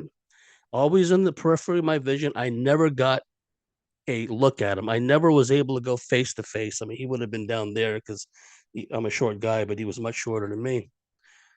So one fine evening, he shows up in my dream again. And he takes me to what I perceive to be my backyard in San Jose, California. And there's a bunch of like kids, ages from 6 to 8, and they were all tightly packed together in a bunch, and they all had their arms outstretched above them, and they were swaying left and right, almost like tall blades of grass swaying in the breeze. And they were going, Now, understand that throughout my life, and I've gotten better at this, but there were times in my life when Mr. Spock, the logical side of my head, would try to intrude and try to like suss all this stuff out and logically, rationally try to understand it, which I found out the hard way was a hindrance to understanding. Because I don't know if anyone else has experienced it, but I'd be laying in bed, a download would be coming in, and I try to figure it out, cut off, right? I should have just let the thing wash over me and figure it out the next morning. But a lot of times I try to, what's this message? What's this, symbolic thing coming into my mind?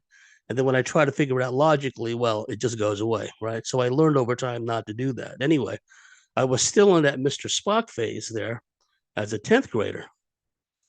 And so I logically asked my little tour guide, that's what I call them, what are they doing? All these kids in the backyard with their arms outstretched, closely bunched together, going, right? Because it didn't make sense to me. And I'm going, also, they're in my backyard. What are they doing there, right? So for the one and only time I ever saw my little tour guide's face, he got in front of me. He grabbed both my wrists, pushed them together in an attitude of prayer in front of my heart center. And back then, I didn't know the terminology. I didn't know heart center, chakras. None of that was in my conscious understanding, right? So he pushes my palms together in an attitude of prayer in front of my heart center, and my heart center literally explodes. So, I mean, the only way I can liken it to was like a nirvanic eruption. There was an explosion out of my chest area, a nirvanic kind of feeling, if that's proper English. All kinds of lights, amber, pink, everything you can imagine. And I was jettisoned up in the air. Now it's nighttime. I'm floating above my house. And by then I'd had a lot of astral experiences, so I wasn't too concerned about that part. What I was concerned about was there was some kind of current or something, for lack of a better term, think of a wave of water, right, was pushing me over the roof. And I could look down and I can see my mom washing the dishes. And I said, well, why is she washing her dishes so late at night? Again, Mr. Spock trying to get in, right? And so I'm floating over the roof, and I'm worried that my mom's going to see me. I mean, how could I explain that away? Floating around on the top of the house, right? So I'm trying to will myself back over the roof so she couldn't see me. And then the dream ended. And the long and the short of it was, I never saw my little tour guide ever again after that. It was like he made his point. You have all this power in your heart center. And again, the next morning, like Mr. Spock sitting there, I didn't know I had all this power in my chest. Where did that come from? you come to terms later on when you study metaphysics, you study the quantum universe, and et cetera, you realize that, we are quantum dynamos. And the subject of plasma energy came up earlier, and I do believe in the plasma electric theory of the sun and the universe, what have you. So those were formative experiences in my life. Now, of course, I've had other experiences, reptilian encounters, gray encounters, mantis, Nordic. I've had lots of military experiences. I didn't really want to have those. Lots of military experiences going back to childhood. And when I first came on, Jennifer was talking about the Lyrans. Let me show you something here. Okay, see that guy on the left? That was me. We all talk about the Lyran diaspora. And interestingly enough, if you saw the very first iteration of Thundercats, they've since made like a new version, which I don't like. But the original one that came out showed the reptilians and other groups blowing up the home world of the Lyrans, represented by a bunch of different feline beings. There's a lot of feline in my astrological and numerological charts, and also very obscure types of astrology, like animal astrology and what have you, and jaguars and lions, whatever, what have you, keep coming up over. And so I have experiences at times with the Lyrans. That being right there was me in the Sirius constellation during the Orion Wars. Probably not my one and only Lyran experience or incarnation. Probably had others. I'm sure I've had others. But that painting was drawn by a world-class past life reader, remote viewer. And just on a whim, she decided to gift me a painting, and she said she was just drawing, and then that guy came out, right? Now, the guy next to him is me in one of my samurai incarnations here on Earth, but that's another story. But so I have very much a Lyran sensibility about these things. A lot of the key friendships and contacts I've made over the years turned out, surprise, surprise, they also have this Lyran background, Lyran sensibility. And as many of you know, it's not just lion beings. There's like beings that appear to be upright bipedal jaguars, upright bipedal cheetahs, upright bipedal lynx, cats, what have you. It runs the gamut. But I do believe that I very much have a connection to them. Like many of you, I've had a number of incarnations during the long Orion Wars that had beset this part of the galaxy for so long. And I believe that a number of us had chosen to reincarnate here at this particular time as boots on the ground, essentially, to anchor certain frequencies. And we're here as ground crew. It's a tough job. We could have opted out. We could have, figuratively been sitting on top of a cloud playing a harp and say, not this time. I gave it the office, you know what I mean? But on this occasion, it was like, yes. And because of my loved ones here on Earth, I would come back to a planet undergoing a million times worse challenges than we're undergoing now, just to be with the people that I love the most. So love conquers all. I do regard myself as a spiritual warrior. I don't, shy away from that aspect of this, because in three-dimensional, increasingly becoming fourth-dimensional embodiment, this is a multiple threat environment in which we reside. And Susan knows this very well because of the off-world ops she's been involved in, that these abilities, these innate metaphysical powers, for lack of a term, that many of us have within us, because DNA is a currency of the universe, as you know, and within certain DNA profiles, one will find innate metaphysical powers, for lack of a better term. And various ET groups can tap into that, engender that within us when we're in their presence.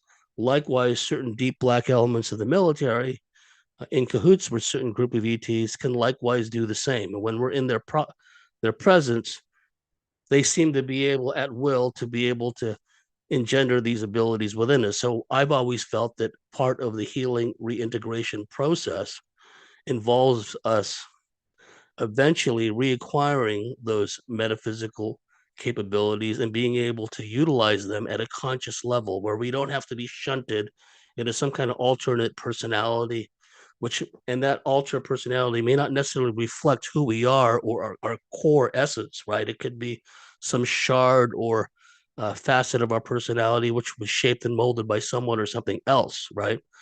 Point being is that we all have this innate capability within us, and I do believe that we are here to help turn this around. There had to be boots on the ground, and that's where we come in. It's a tough job. Somebody had to do it. So I just wanted to leave it there, and thank you so much, all of you, for sharing. It's just been quite a pleasure sitting in on listening to all this. Yeah, thank you so much, James. It's been a number of years since we've seen each other at the UFO group. Yeah. So which UFO group was that? Was that in Sydney? Oh, okay. Was that at Burwood? Because I gave a few lectures there. Yeah, that's right. Yes. For Mariana Flynn, bless her soul. She's since passed on. She was another intergalactic spiritual warrior. And Marie Baker has been running the show in the recent past, and I spoke for her about a year or so ago. So yeah, it's been great getting reacquainted with you again, Michael. Thank you for inviting me. Yeah, we'll talk more. And just quickly now, I was going to invite Tanys on to have a little bit of a talk about the support groups, if that's okay, Tanys. Are you able to? Yep, I'm here. Oh, good. So I just wanted to say before you have a bit of a talk, is on this page, there's 3 very important documents. There are articles about Beyond Being Human, but it's actually really about the interaction with experiences and what we have to offer in that regard. And so, yeah, please have a look at that. The impact study and the project rationale. The impact study is ongoing kind of thing as we get more information and research and what have you, and also our values and offerings. And if you'd like to become part of the groups who meet, just come to this page, beyondbeinghuman.org/support-groups. And you can just email people or use the calendar system that's here. And we'd love to see you. Its time has come. And over to you, Tanys. Yeah, so we started doing the support groups really to help support the community, because a lot of us have had experiences, not all of them full of love and light, as we've mentioned, right? And so really, and also it's just misunderstood. A lot of people just don't understand what they're going through. So the support groups are a great place to come and just chat about what's going on for them. And we each kind of have our sort of areas of specialty that we do. And it's really just a place to sign up. I mean, we all have, I think we're all about once a month, right, Michael? And so we each are on different weeks and everything. So there's almost always one happening. Yeah, Susan and Megan are doing weekly. Weekly, okay, awesome. Yeah, so there's almost always one you can sign up for on that site that Michael mentioned, the support groups on Beyond Being Human. And yeah, just come out and have a chat with us. It's on Zoom. It is not recorded. It is not telecast or anything. So it's just confidential. You can come and just have a chat with other experiencers, other people in the spiritual community. And we just talk about whatever comes up depending on the day. And it's just a great place to support each other. So Jen and I do one together, and then, you know, Susan does one as well. And there's all sorts of us anyway. There's what, half a dozen or more of us now, probably 10 of us doing them. So Yeah, and thanks, Tanys. And also to mention, of course, Stone Hobbit, our very own Stone Hobbit. We don't own her. We'd like to own her, maybe. But do you want to talk about your groups? Okay, Yeah. real quick. Yes, we have a couple of groups a week. We do Hearthfire Hangout and we do Hearthfire Motivational Writers Group. And the writers group is more, it goes in depth with the journaling that we do about the experiences that we have. We find that goes deeper into shadow work. And when you can move some of these dark shadows out of the way, you get to see clearer the experiences that are going on, the messages that are coming in, and you feel more confident within yourself about the material that they're giving you. All right, so the Hearthfire Hangout is much like what you were just expressing there, Tanys. It is a come together. It is by invitation or by appointment. We keep the groups as small as we can, so that it is a safe environment, so you can sit there, you can express yourself, you can see that you're with like-minded experiences. Not everybody is going to be an experiencer the same as yourself. Some of them are going to be, dreamscapes, night terrors. It's about finding the language, the frequency of communications that are coming into you. And you might be lucky enough to find that there are several of us with the similar beings that are communicating, but then you might find that you have a different type of species that comes in and communicates to you on your frequency. So allow yourself and stepping forward and saying, okay, this is what's happening to me. I want to know more about it so I can deal with it the next time it kicks in. A lot of us grew up with experiences without the labels. We didn't know what these things were that were coming in and playing a role in our lives. You speak out to your parents or your caregivers or whomever was closest to you at the time, and they would just shut you down. So both the Hearthfire Hangout and the Hearthfire Motivational Writers is about having that voice, being able to allow yourself to express what is actually going on, so it doesn't become a hatred and it doesn't become entangled somewhere else along the line. So this is about being able to learn to communicate with ourselves and all the crazy frequencies that we're getting bombarded with. So once we can do that, that's where we move forward. So we meet once a week. We make it on my Thursday. That's for Australia and New Zealand is our Thursday. And for the rest of the world, it is usually your Wednesday evening, I believe. But you can reach out to me at any time at stonehobbit.com. You can find me there and all the links that are needed there. So, but I'm going to keep it short because, there's just so many experiences and encounters that we've had out there, and being able to see that we can turn any kind of traumatic event into a positive, usable energy so we can learn to communicate on a deeper and more valuable scale than what we have been taught by the realms out there. So, I have much appreciation to everybody out there who is experiencing something and they're stepping forward. There are times when we don't know what's going on. We don't know which way to reach. We don't know where to go. But there's always someone out there who has something they can share with you. So, much appreciation, aroha, to everybody out there. There's many areas I could talk on, but you're just going to have to come and book a meeting with us and jump on in there. We do podcasts as well. There is a number of us in the room that do different separate podcasts and so on and so on. Like I said, I can go on forever. But much appreciation to each and every presenter today. Thank you so much for taking the time to come and share some of your encounters. And I know this is not the end of it. And I'm pretty sure with Michael that we're probably going to be doing this again. And, much appreciation to you all. And thank you, James. I have to just give a little shout out to James because he was the one that gave me a bit of a boot in the butt right at the start, and he was my first real official interview, and this is where I'm at since then, thanks to him. So, aroha. I'd love to come back on your show too, and please come back to my show as well. That'll be an honor. And it's great meeting Anytime. all of you. Thank you for all of you for sharing. I really appreciate this. It really made my day.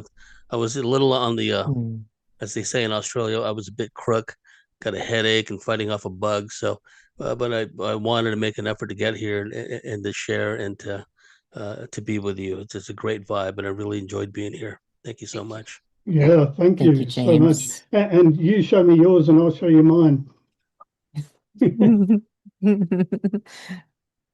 Gosh, it's just been a really great night, and I just want to say thank you again, every one of you, for being here and being so open, because, you know, this is where it starts. And I use the analogy of, like, you know, you have two experiencers at the grocery store, and the one behind you, they don't know that you're an experiencer until you speak up. And when you speak up, they will speak up. And they're like, oh, I'm not alone. So it's time to let other people know that they're not alone. And we need to, it's like a wildfire. It'll just keep growing and growing. And then our voices will help the rest of humanity open their consciousness and understand the phenomenon. And that's what t-shirts are for. That's right. That's right. The UAI is going to do a merch line eventually, but it's not right now. It'll be in the future, but that'll be part of the income flow for the UEI. I know people shy away from when you say money, they freak out. But, you know, right now the world runs on money, unfortunately, but eventually we're going to transition into probably like a universal income, and then later into a telepathic type income as well. So it's a transition, it really is. And, you know, we just have to take it one step at a time. But I really appreciate all of you for being here tonight. It's been a wonderful, wonderful trip, and we have to do this again, absolutely. And the UEI is going to be doing more of these as well. So it's here. We're here together, and we're going to change the world one live stream, one person, one day at a time. Thank you. All right. Yeah, and dare I mention money, and these events take quite a lot of effort, and you'd be surprised how much they actually can cost as well in various different things. So if you feel like making a small donation, we'd be most grateful. And you can just click on the donation button, or there's a text button at the bottom of every Beyond Being Human page, and that'll just go directly to that. And thank you all for being here. But we don't have to finish up just yet. I mean, we've only just started the 4th hour. We were supposed to do 3 hours, but I mean, time doesn't exist, does it? And That's right. I'm still puzzling about that, but we can have a continued conversation if you like, or what's the consensus? I stop recording now and we have an after party where everyone can mingle, or should we just have a little bit more conversation amongst ourselves? I think we should keep recording. I think there's going to be some magic happen here. I think we should take 5 minutes. I think some people need to walk away for a minute and stretch. I can feel that out there in the audience. Yeah, well, we can keep going regardless, and they can come back. Okay. And yeah, I would like to invite the people who are not on camera. If you'd like to come on camera, I'll open up a gallery view so we can see you all, and then we can yeah, have a look. Also, sadly to announce, we lost Susan Manwich. She had to go, so she didn't get to speak tonight. So I told her next time we do one of these, we'll bring her up first. Well, we can do a special one. I feel really bad about that. Yeah. Yeah, we'll do a special one with her. Yeah. Yeah. Cool. I feel like it's my fault. I rambled on too long in the beginning. It's all excitement, darling. It's all exciting at the start, you know, so it's all good. So it's like, go ahead. No, you go. I was just saying, this is the first time I've ever done one of these meetings, you know, but it's going to be one of many. And it's all a learning experience. Like my encounters and everything, like I asked them, I said, I'm not a public speaker. I don't know anything about business. And they're like, you've got this. This is what you came here to do. But it's slowly activating. There's been activation moments where I've gotten more information and I know how to talk and present myself, and it's coming more and more online. But and then I ask them sometimes, I say, why me? I know all of us have that question sometimes, and it's like they say, well, someone has to do it. So, well, I'm like, okay, you got me there. I guess someone has to do it. Someone has to take that role, and they say you're not alone, and that's why we're building these communities to bring us all together so we can actually make that change in the world. And because, like I said earlier, we've been given that fire in our heart, that urge to help humanity, and not everybody knows what that means or what that is. And like me, I've had that feeling my whole entire life up till I was like, how old am I now? I forgot how old I am. Like 30, 35, 36. I'm 37 now, but like when I was like 35, it all come together and I'm like, oh my God, I finally understand my purpose on this planet. Yeah. But it's really just astonishing and just mind-blowing when you start remembering more, when they start communicating more. It just changes your whole chapter. You just turn a page in your life and it's like, okay, this is who I really am, and this is who I'm becoming. I think Olivia has her hand up. Yes. Hello, Olivia. Hi, everybody. Hey. I'm so glad that I get to be here after hours with you guys. Cool. I wanted to say for those, let me turn on my camera. Forgive my hair. You're good. You look lovely. Hi, You guys. beautiful. How are you? I just wanted to say for those of you who are new to public speaking or anything like that, just remember that part of being an experiencer and a contactee is that you understand the difference between who you are here on this earth as a human and then where you really come from. So whenever you get in front of a mic, get rid of yourself. Goodbye, Nadalee, goodbye, Miya, goodbye, Stone, like Michael, goodbye. And just channel through and allow all of the other people that you are and all these other different realms to speak for you. And you're going to get rid of that nervousness because that just comes from this third dimension. Because you think, oh, well, I have to have this education or I have to be a PhD to write this book. No, you don't. No. Absolutely not. You just have to admit to yourself what you are. And I can tell you, I'm 46 years old. It took me 30 something years to stop saying I was crazy. But that's all ego. Out loud. You guys are doing great. I mean, I'm gonna go back to my back seat and grab some popcorn and keep listening. You guys are doing awesome. You're good. Thank you. Thanks, Olivia. so much. If everybody if you'd like to ask questions or jump in and have a chat with us, put your hands up. It's down in the actions or reactions bar down there somewhere. Yeah. So that way we all get to have a little jump in. Absolutely.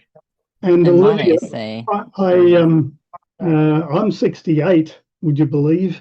And for 67 years, I've been saying I'm crazy. I still stay it. All right, Mary Jane, you have your hand up.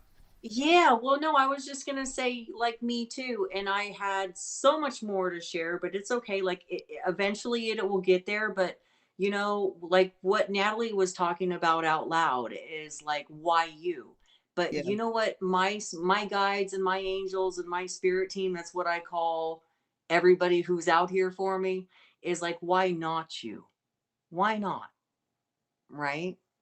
Because that's a whole thing. Like, the Matrix puts you in a category and the whole nine, but why not you? That's pretty much the energy they gave me when they said that too. So yeah, that makes complete sense. It's because they give me the vision of like Martin Luther King or someone, and like they were individuals too. That they were people too, and they started movements and planted the seeds as well. It all starts with one person. Yep. And what's Absolutely. funny, you were talking earlier, Mary Jane, about the land and clearing the land and stuff. Hmm. I actually got a download. I'm only going to talk briefly about this, but I actually got a download of a sanctuary that was a loop, a ring, and it was kind of like the embassy what they're building, but it was the Griffin Sanctuary, the Global Regenerative Feedback Network and Intelligent Feedback Network. But I have the whole blueprints. I have the whole thing. I downloaded it one afternoon. It just was flowing through me. I have a whole PowerPoint and everything. It's beautiful, but what it is, it's a feedback network of all the intelligences in reality working together with artificial intelligence, nature intelligence, spiritual intelligence, human intelligence, non-human intelligence, all working together. And I actually have in the blueprints a place where they can land in a field as far away or as far as close as they want. And then we'll eventually make a diplomatic room where they can come in and sit in on a round table, and all that goes in with the other visions that I had when we're gonna have a group of people that are the in between the world and the ETs, and then eventually we won't need that. But anyway, I just wanted to share that. No, beautiful. Thank you for sharing that, because that just, I mean, I have so many things going on already in my mind and what they're showing me that just checks a lot of the boxes. And it was really cool being able to sit in this circle. And it was like with everything that everybody said, I was able to like make other connections with that, like in my own I journey. know. And I that's know. like the beauty of all of this, right? Mm-hmm. That's So right. I know, It's like thank we're you, dancing. my magical beings. It's I wanted amazing. to ask, with all the experiences we've all had, how many of you have footage Of the beings, or the crafts? of anything that you have had contact with? I'm aware that Yes. Maya has. Yes. Yeah, I've got tons of videos and pictures of the crafts themselves. When I came back from California, I have a series of photographs of a cigar-shaped craft outside the plane, which is probably the most amazing thing to see a craft while you're in the air is like, it's Hmm. mind-blowing. Yeah. Oh my gosh. You know, that's interesting that you bring that up, because when I was on my way back from contact in the desert, I also too, and I have this video on my phone, Thanks. and I always pick a window seat and I like to look out the window, and I saw two triangle trap or crafts, but they were like fighting each other. Like they were shooting Interesting. things in, you know, like when people go to contact in the desert and they go to the excursion and they have the 3D goggles on and they can tell and they can see the galactic war that was actually taking place. I actually saw it in so I'll totally dig that up. And then I Wow. remember I was living above Folsom Lake, which is it's, shamanic ground for Indians and the whole nine, and I have that in my lineage. I remember being up on the balcony, and my sister and I had, and she's my older sister who kind of raised me. We took a picture, like boom, boom. And the first picture was clear as a bell. You could see the lake, you could see the sunset. And the second one it was a craft that they just sent out an energy frequency, which made everything blur, but you could still see the craft and you could still see, and it was just boom, boom. Interesting. And then, Beautiful. with the Lyrans, I woke up and I had two Lyrans sitting at the base of my bed. I didn't get to talk about this because, everybody's worried about time, but I had a telepathic conversation with them, and they were both commanders. And I know in a different dimension, in a different timeline, I am also a commander of a ship. And I forget who was talking about it, but was it you, Stone, that was saying like, you can look up and from the frequency that you're being sent, like that's your craft, that's your ship. So I get the same thing. And what the Lyrans came to me, and this is one of the things that I really wanted to say when we were talking online with everybody, was they came to me and they said, hey, we have worked together in the future, and we have worked together in the past. And we're coming to you because it's time to activate. And we had this, and I'm getting the chills as I'm saying this out loud, because I feel like every time you say it out loud, you're making it more real in the 3D, like we're bringing it. And they told me that they are going to be showing themselves in the future. And so what they did in my bedroom, and I'm seeing these two beings, it's a male and a female, and I have like super soldier dreams where I was taken as a child and a teenager into different dimensions, and I was saving humans and hybrids from different things. Like I have that whole thing. We haven't even touched on that. But they showed me their ship, and their reasoning because of it was, we are going to show ourselves, and we want you to know, and the things that you're going to be doing moving forward, you need to also let people know. And so then it was a cigar shaped metallic craft that they showed me in my room, like just miniature, you know, they're huge beings, and they're showing me this. And then they also have a round sphere one. And so then like 2 weeks later, I was walking along the beach, and I get this call to look to the left above the horizon, which would be the ocean. And I saw both the cigar shaped metallic craft and the orb. And they said, and basically, like, I just felt so much love and so much contentment. Like, okay, you guys are there. And so, like, the message for them is like, even when it does happen, like, there's no need to be scared. Right. And that's what these conversations are. And I love that, like, you know, we put it out on the platform and it doesn't look like it's getting hits, but the energy frequency is out there, and we just hit a record. Like, I don't know about you guys, but the energy frequency has been insane right now. You know, I've woken up with a headache for 3 days straight. I didn't today. And then it kind of came on. But like, what that tells me is like the frequency is building. So we're winning. Oh, yes. Yes. Yes, we are winning. We have Edward with his hand up as well. Thank you, Mary Jane. And yes, there's a lot of similarities between our peoples, our beings. So we will be definitely doing this again in the future. We will be having a conversation, my dear. Absolutely. Edward, you have your hand up. You've been patient. Yes. So another whole perspective is basically going into meditation, setting the intent to connect with the star beings and receiving information that they have for us, for our path, as well as tapping into our past lives, our past knowledge, our past wisdom, and use that knowledge into this lifetime. And especially what I do is I do meditations where I hold space for people to have these experiences in a telepathic manner, where I'll actually have different pauses throughout the meditation so that they can have their own divine experience. And it's been a really amazing experience, and even some people have had similar experiences at the same time, like they've been seeing the same exact thing.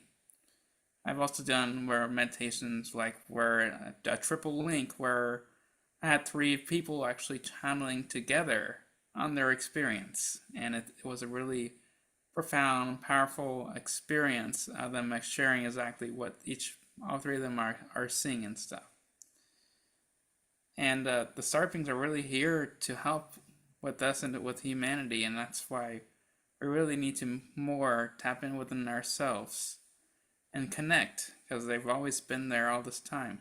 Even us, we've also been on other planets too, and we've incarnated here on Earth to help humanity. Thank you so much, Edward. And I just want to say I know Edward, and we're friends. So I vouch for him as well. He's amazing. Thank you for sharing, Edward. Thank you. And I'm Thank so you for the glad that message. I had an opportunity with Nebula doing a meditation for her in the past. That's right. I'm also known as Nebula on social media. Yep. Yeah, we have worked together before. I do want to share some stuff that I don't usually get to share in different kinds of spaces, because we're all experiencers here, most of us. I have a past life memory of crashing as a Pleiadian. I was a Pleiadian in the Lyran War, and I remember crashing on the planet.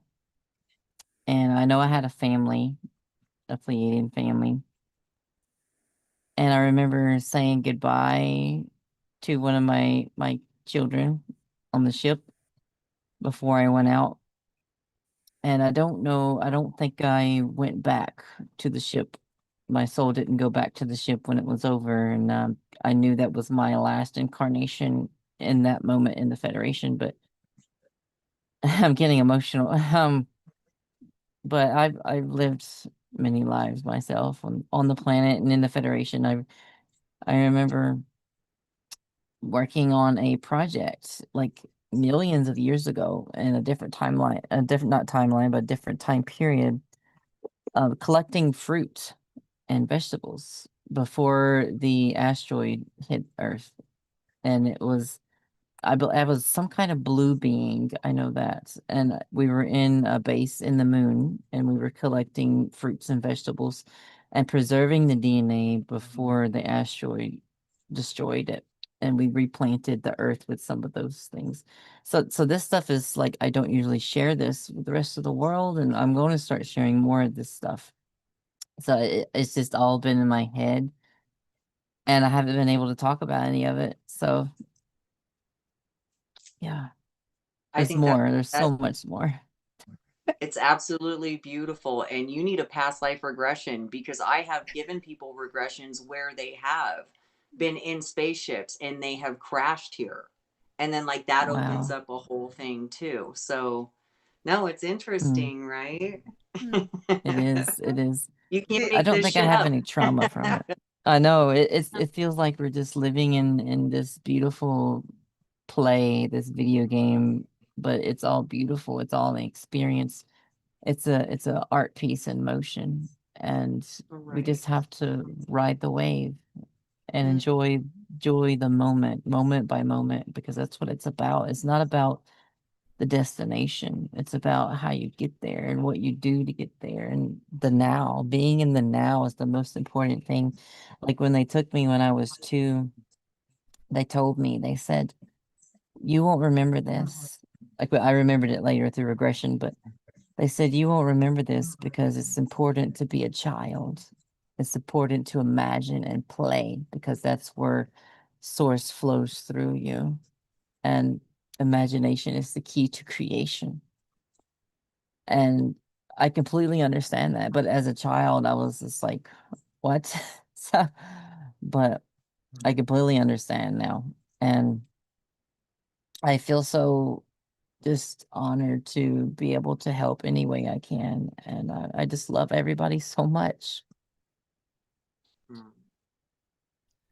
All right, I'd like to say thank you to everybody who's come along and shared in supporting Nadalee in getting the United Experiences initiative up and off the ground. There's going to be more meetings like this, and we're going to go deeper, and we're going to support each other, and we're going to find that we have lots of different variables of our languages.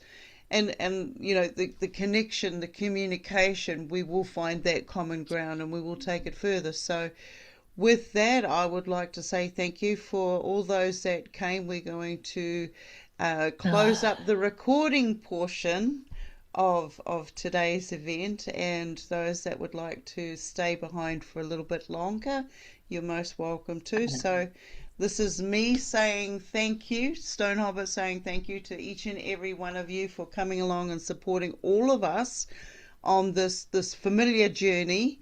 And in one way or another, we've done this before, and we're doing it again. This time, we know we're doing it. That's right. So, And we're doing it together. yes, absolutely. So thank you very much, Michael David, for having this platform Beyond Being Human. Do come along. Do take a look at all the hard work that Michael has put together out there. All the work you've done behind the backstages, and don't forget, a little donation goes a long way in this day and age. So Thank you That's very right. much again. Michael, if there's any last words you'd like to say, and then Natalie, Yes, we will yes. sign off. So just finally, please subscribe to our newsletter, and that's showing up. Yep. Which is just beyondbeinghuman.org/news. And also on the promotional page for this event, there's a little form there too. But also to subscribe to Natalie's newsletter and Stone Hobbit's newsletter, and that's how we stay in touch. And I've been very infrequently putting out newsletters because I've been posting on Substack and Medium as well, and various. The Facebook group is quite active, and I post nearly daily on our private group, which has 2,500 members. So you can join there as well. And yeah, look, I think it's been a fantastic session. And is it the end of the 4th hour now? We could go for another hour. What do you reckon? No? Okay. All right. So look, we're going over into the after party. There's free drinks and food, but you have to bring them yourself. And away we go. Thank you. Thank you, Michael. And yes, please consider visiting beyondbeinghuman.org. Amazing. You guys are amazing. Thank you so much for putting this on today for the UEI. And this is great for all of us. So let's keep doing amazing things together and supporting each other. And we're going to do our best to support you. Thank you so much. Thank you. Yeah, and it's been great getting to know you, and we're going to do more. And the other thing is, please like and subscribe the YouTube channel. And Natalie's got a YouTube channel, and Stone Hobbit's got a YouTube channel, and Tanys and Jennifer, and we've got all of these podcasts. There's so much going on. Anyway, look, let's say goodbye now for the recording, but whoever's here, and if you did still want to come, you can do that. We're probably not going to stay too much longer, but yeah, come and meet everyone. Thank you again. And thanks, Stone, for doing a great job, and Natalie, and everyone. Okay, bye. Thank you. All right, I'm going to hang out a bit longer. If anybody else wants to hang out, we'll share some more stories. We're just built different. We just keep going. We're like the Energizer bunnies. All right, so if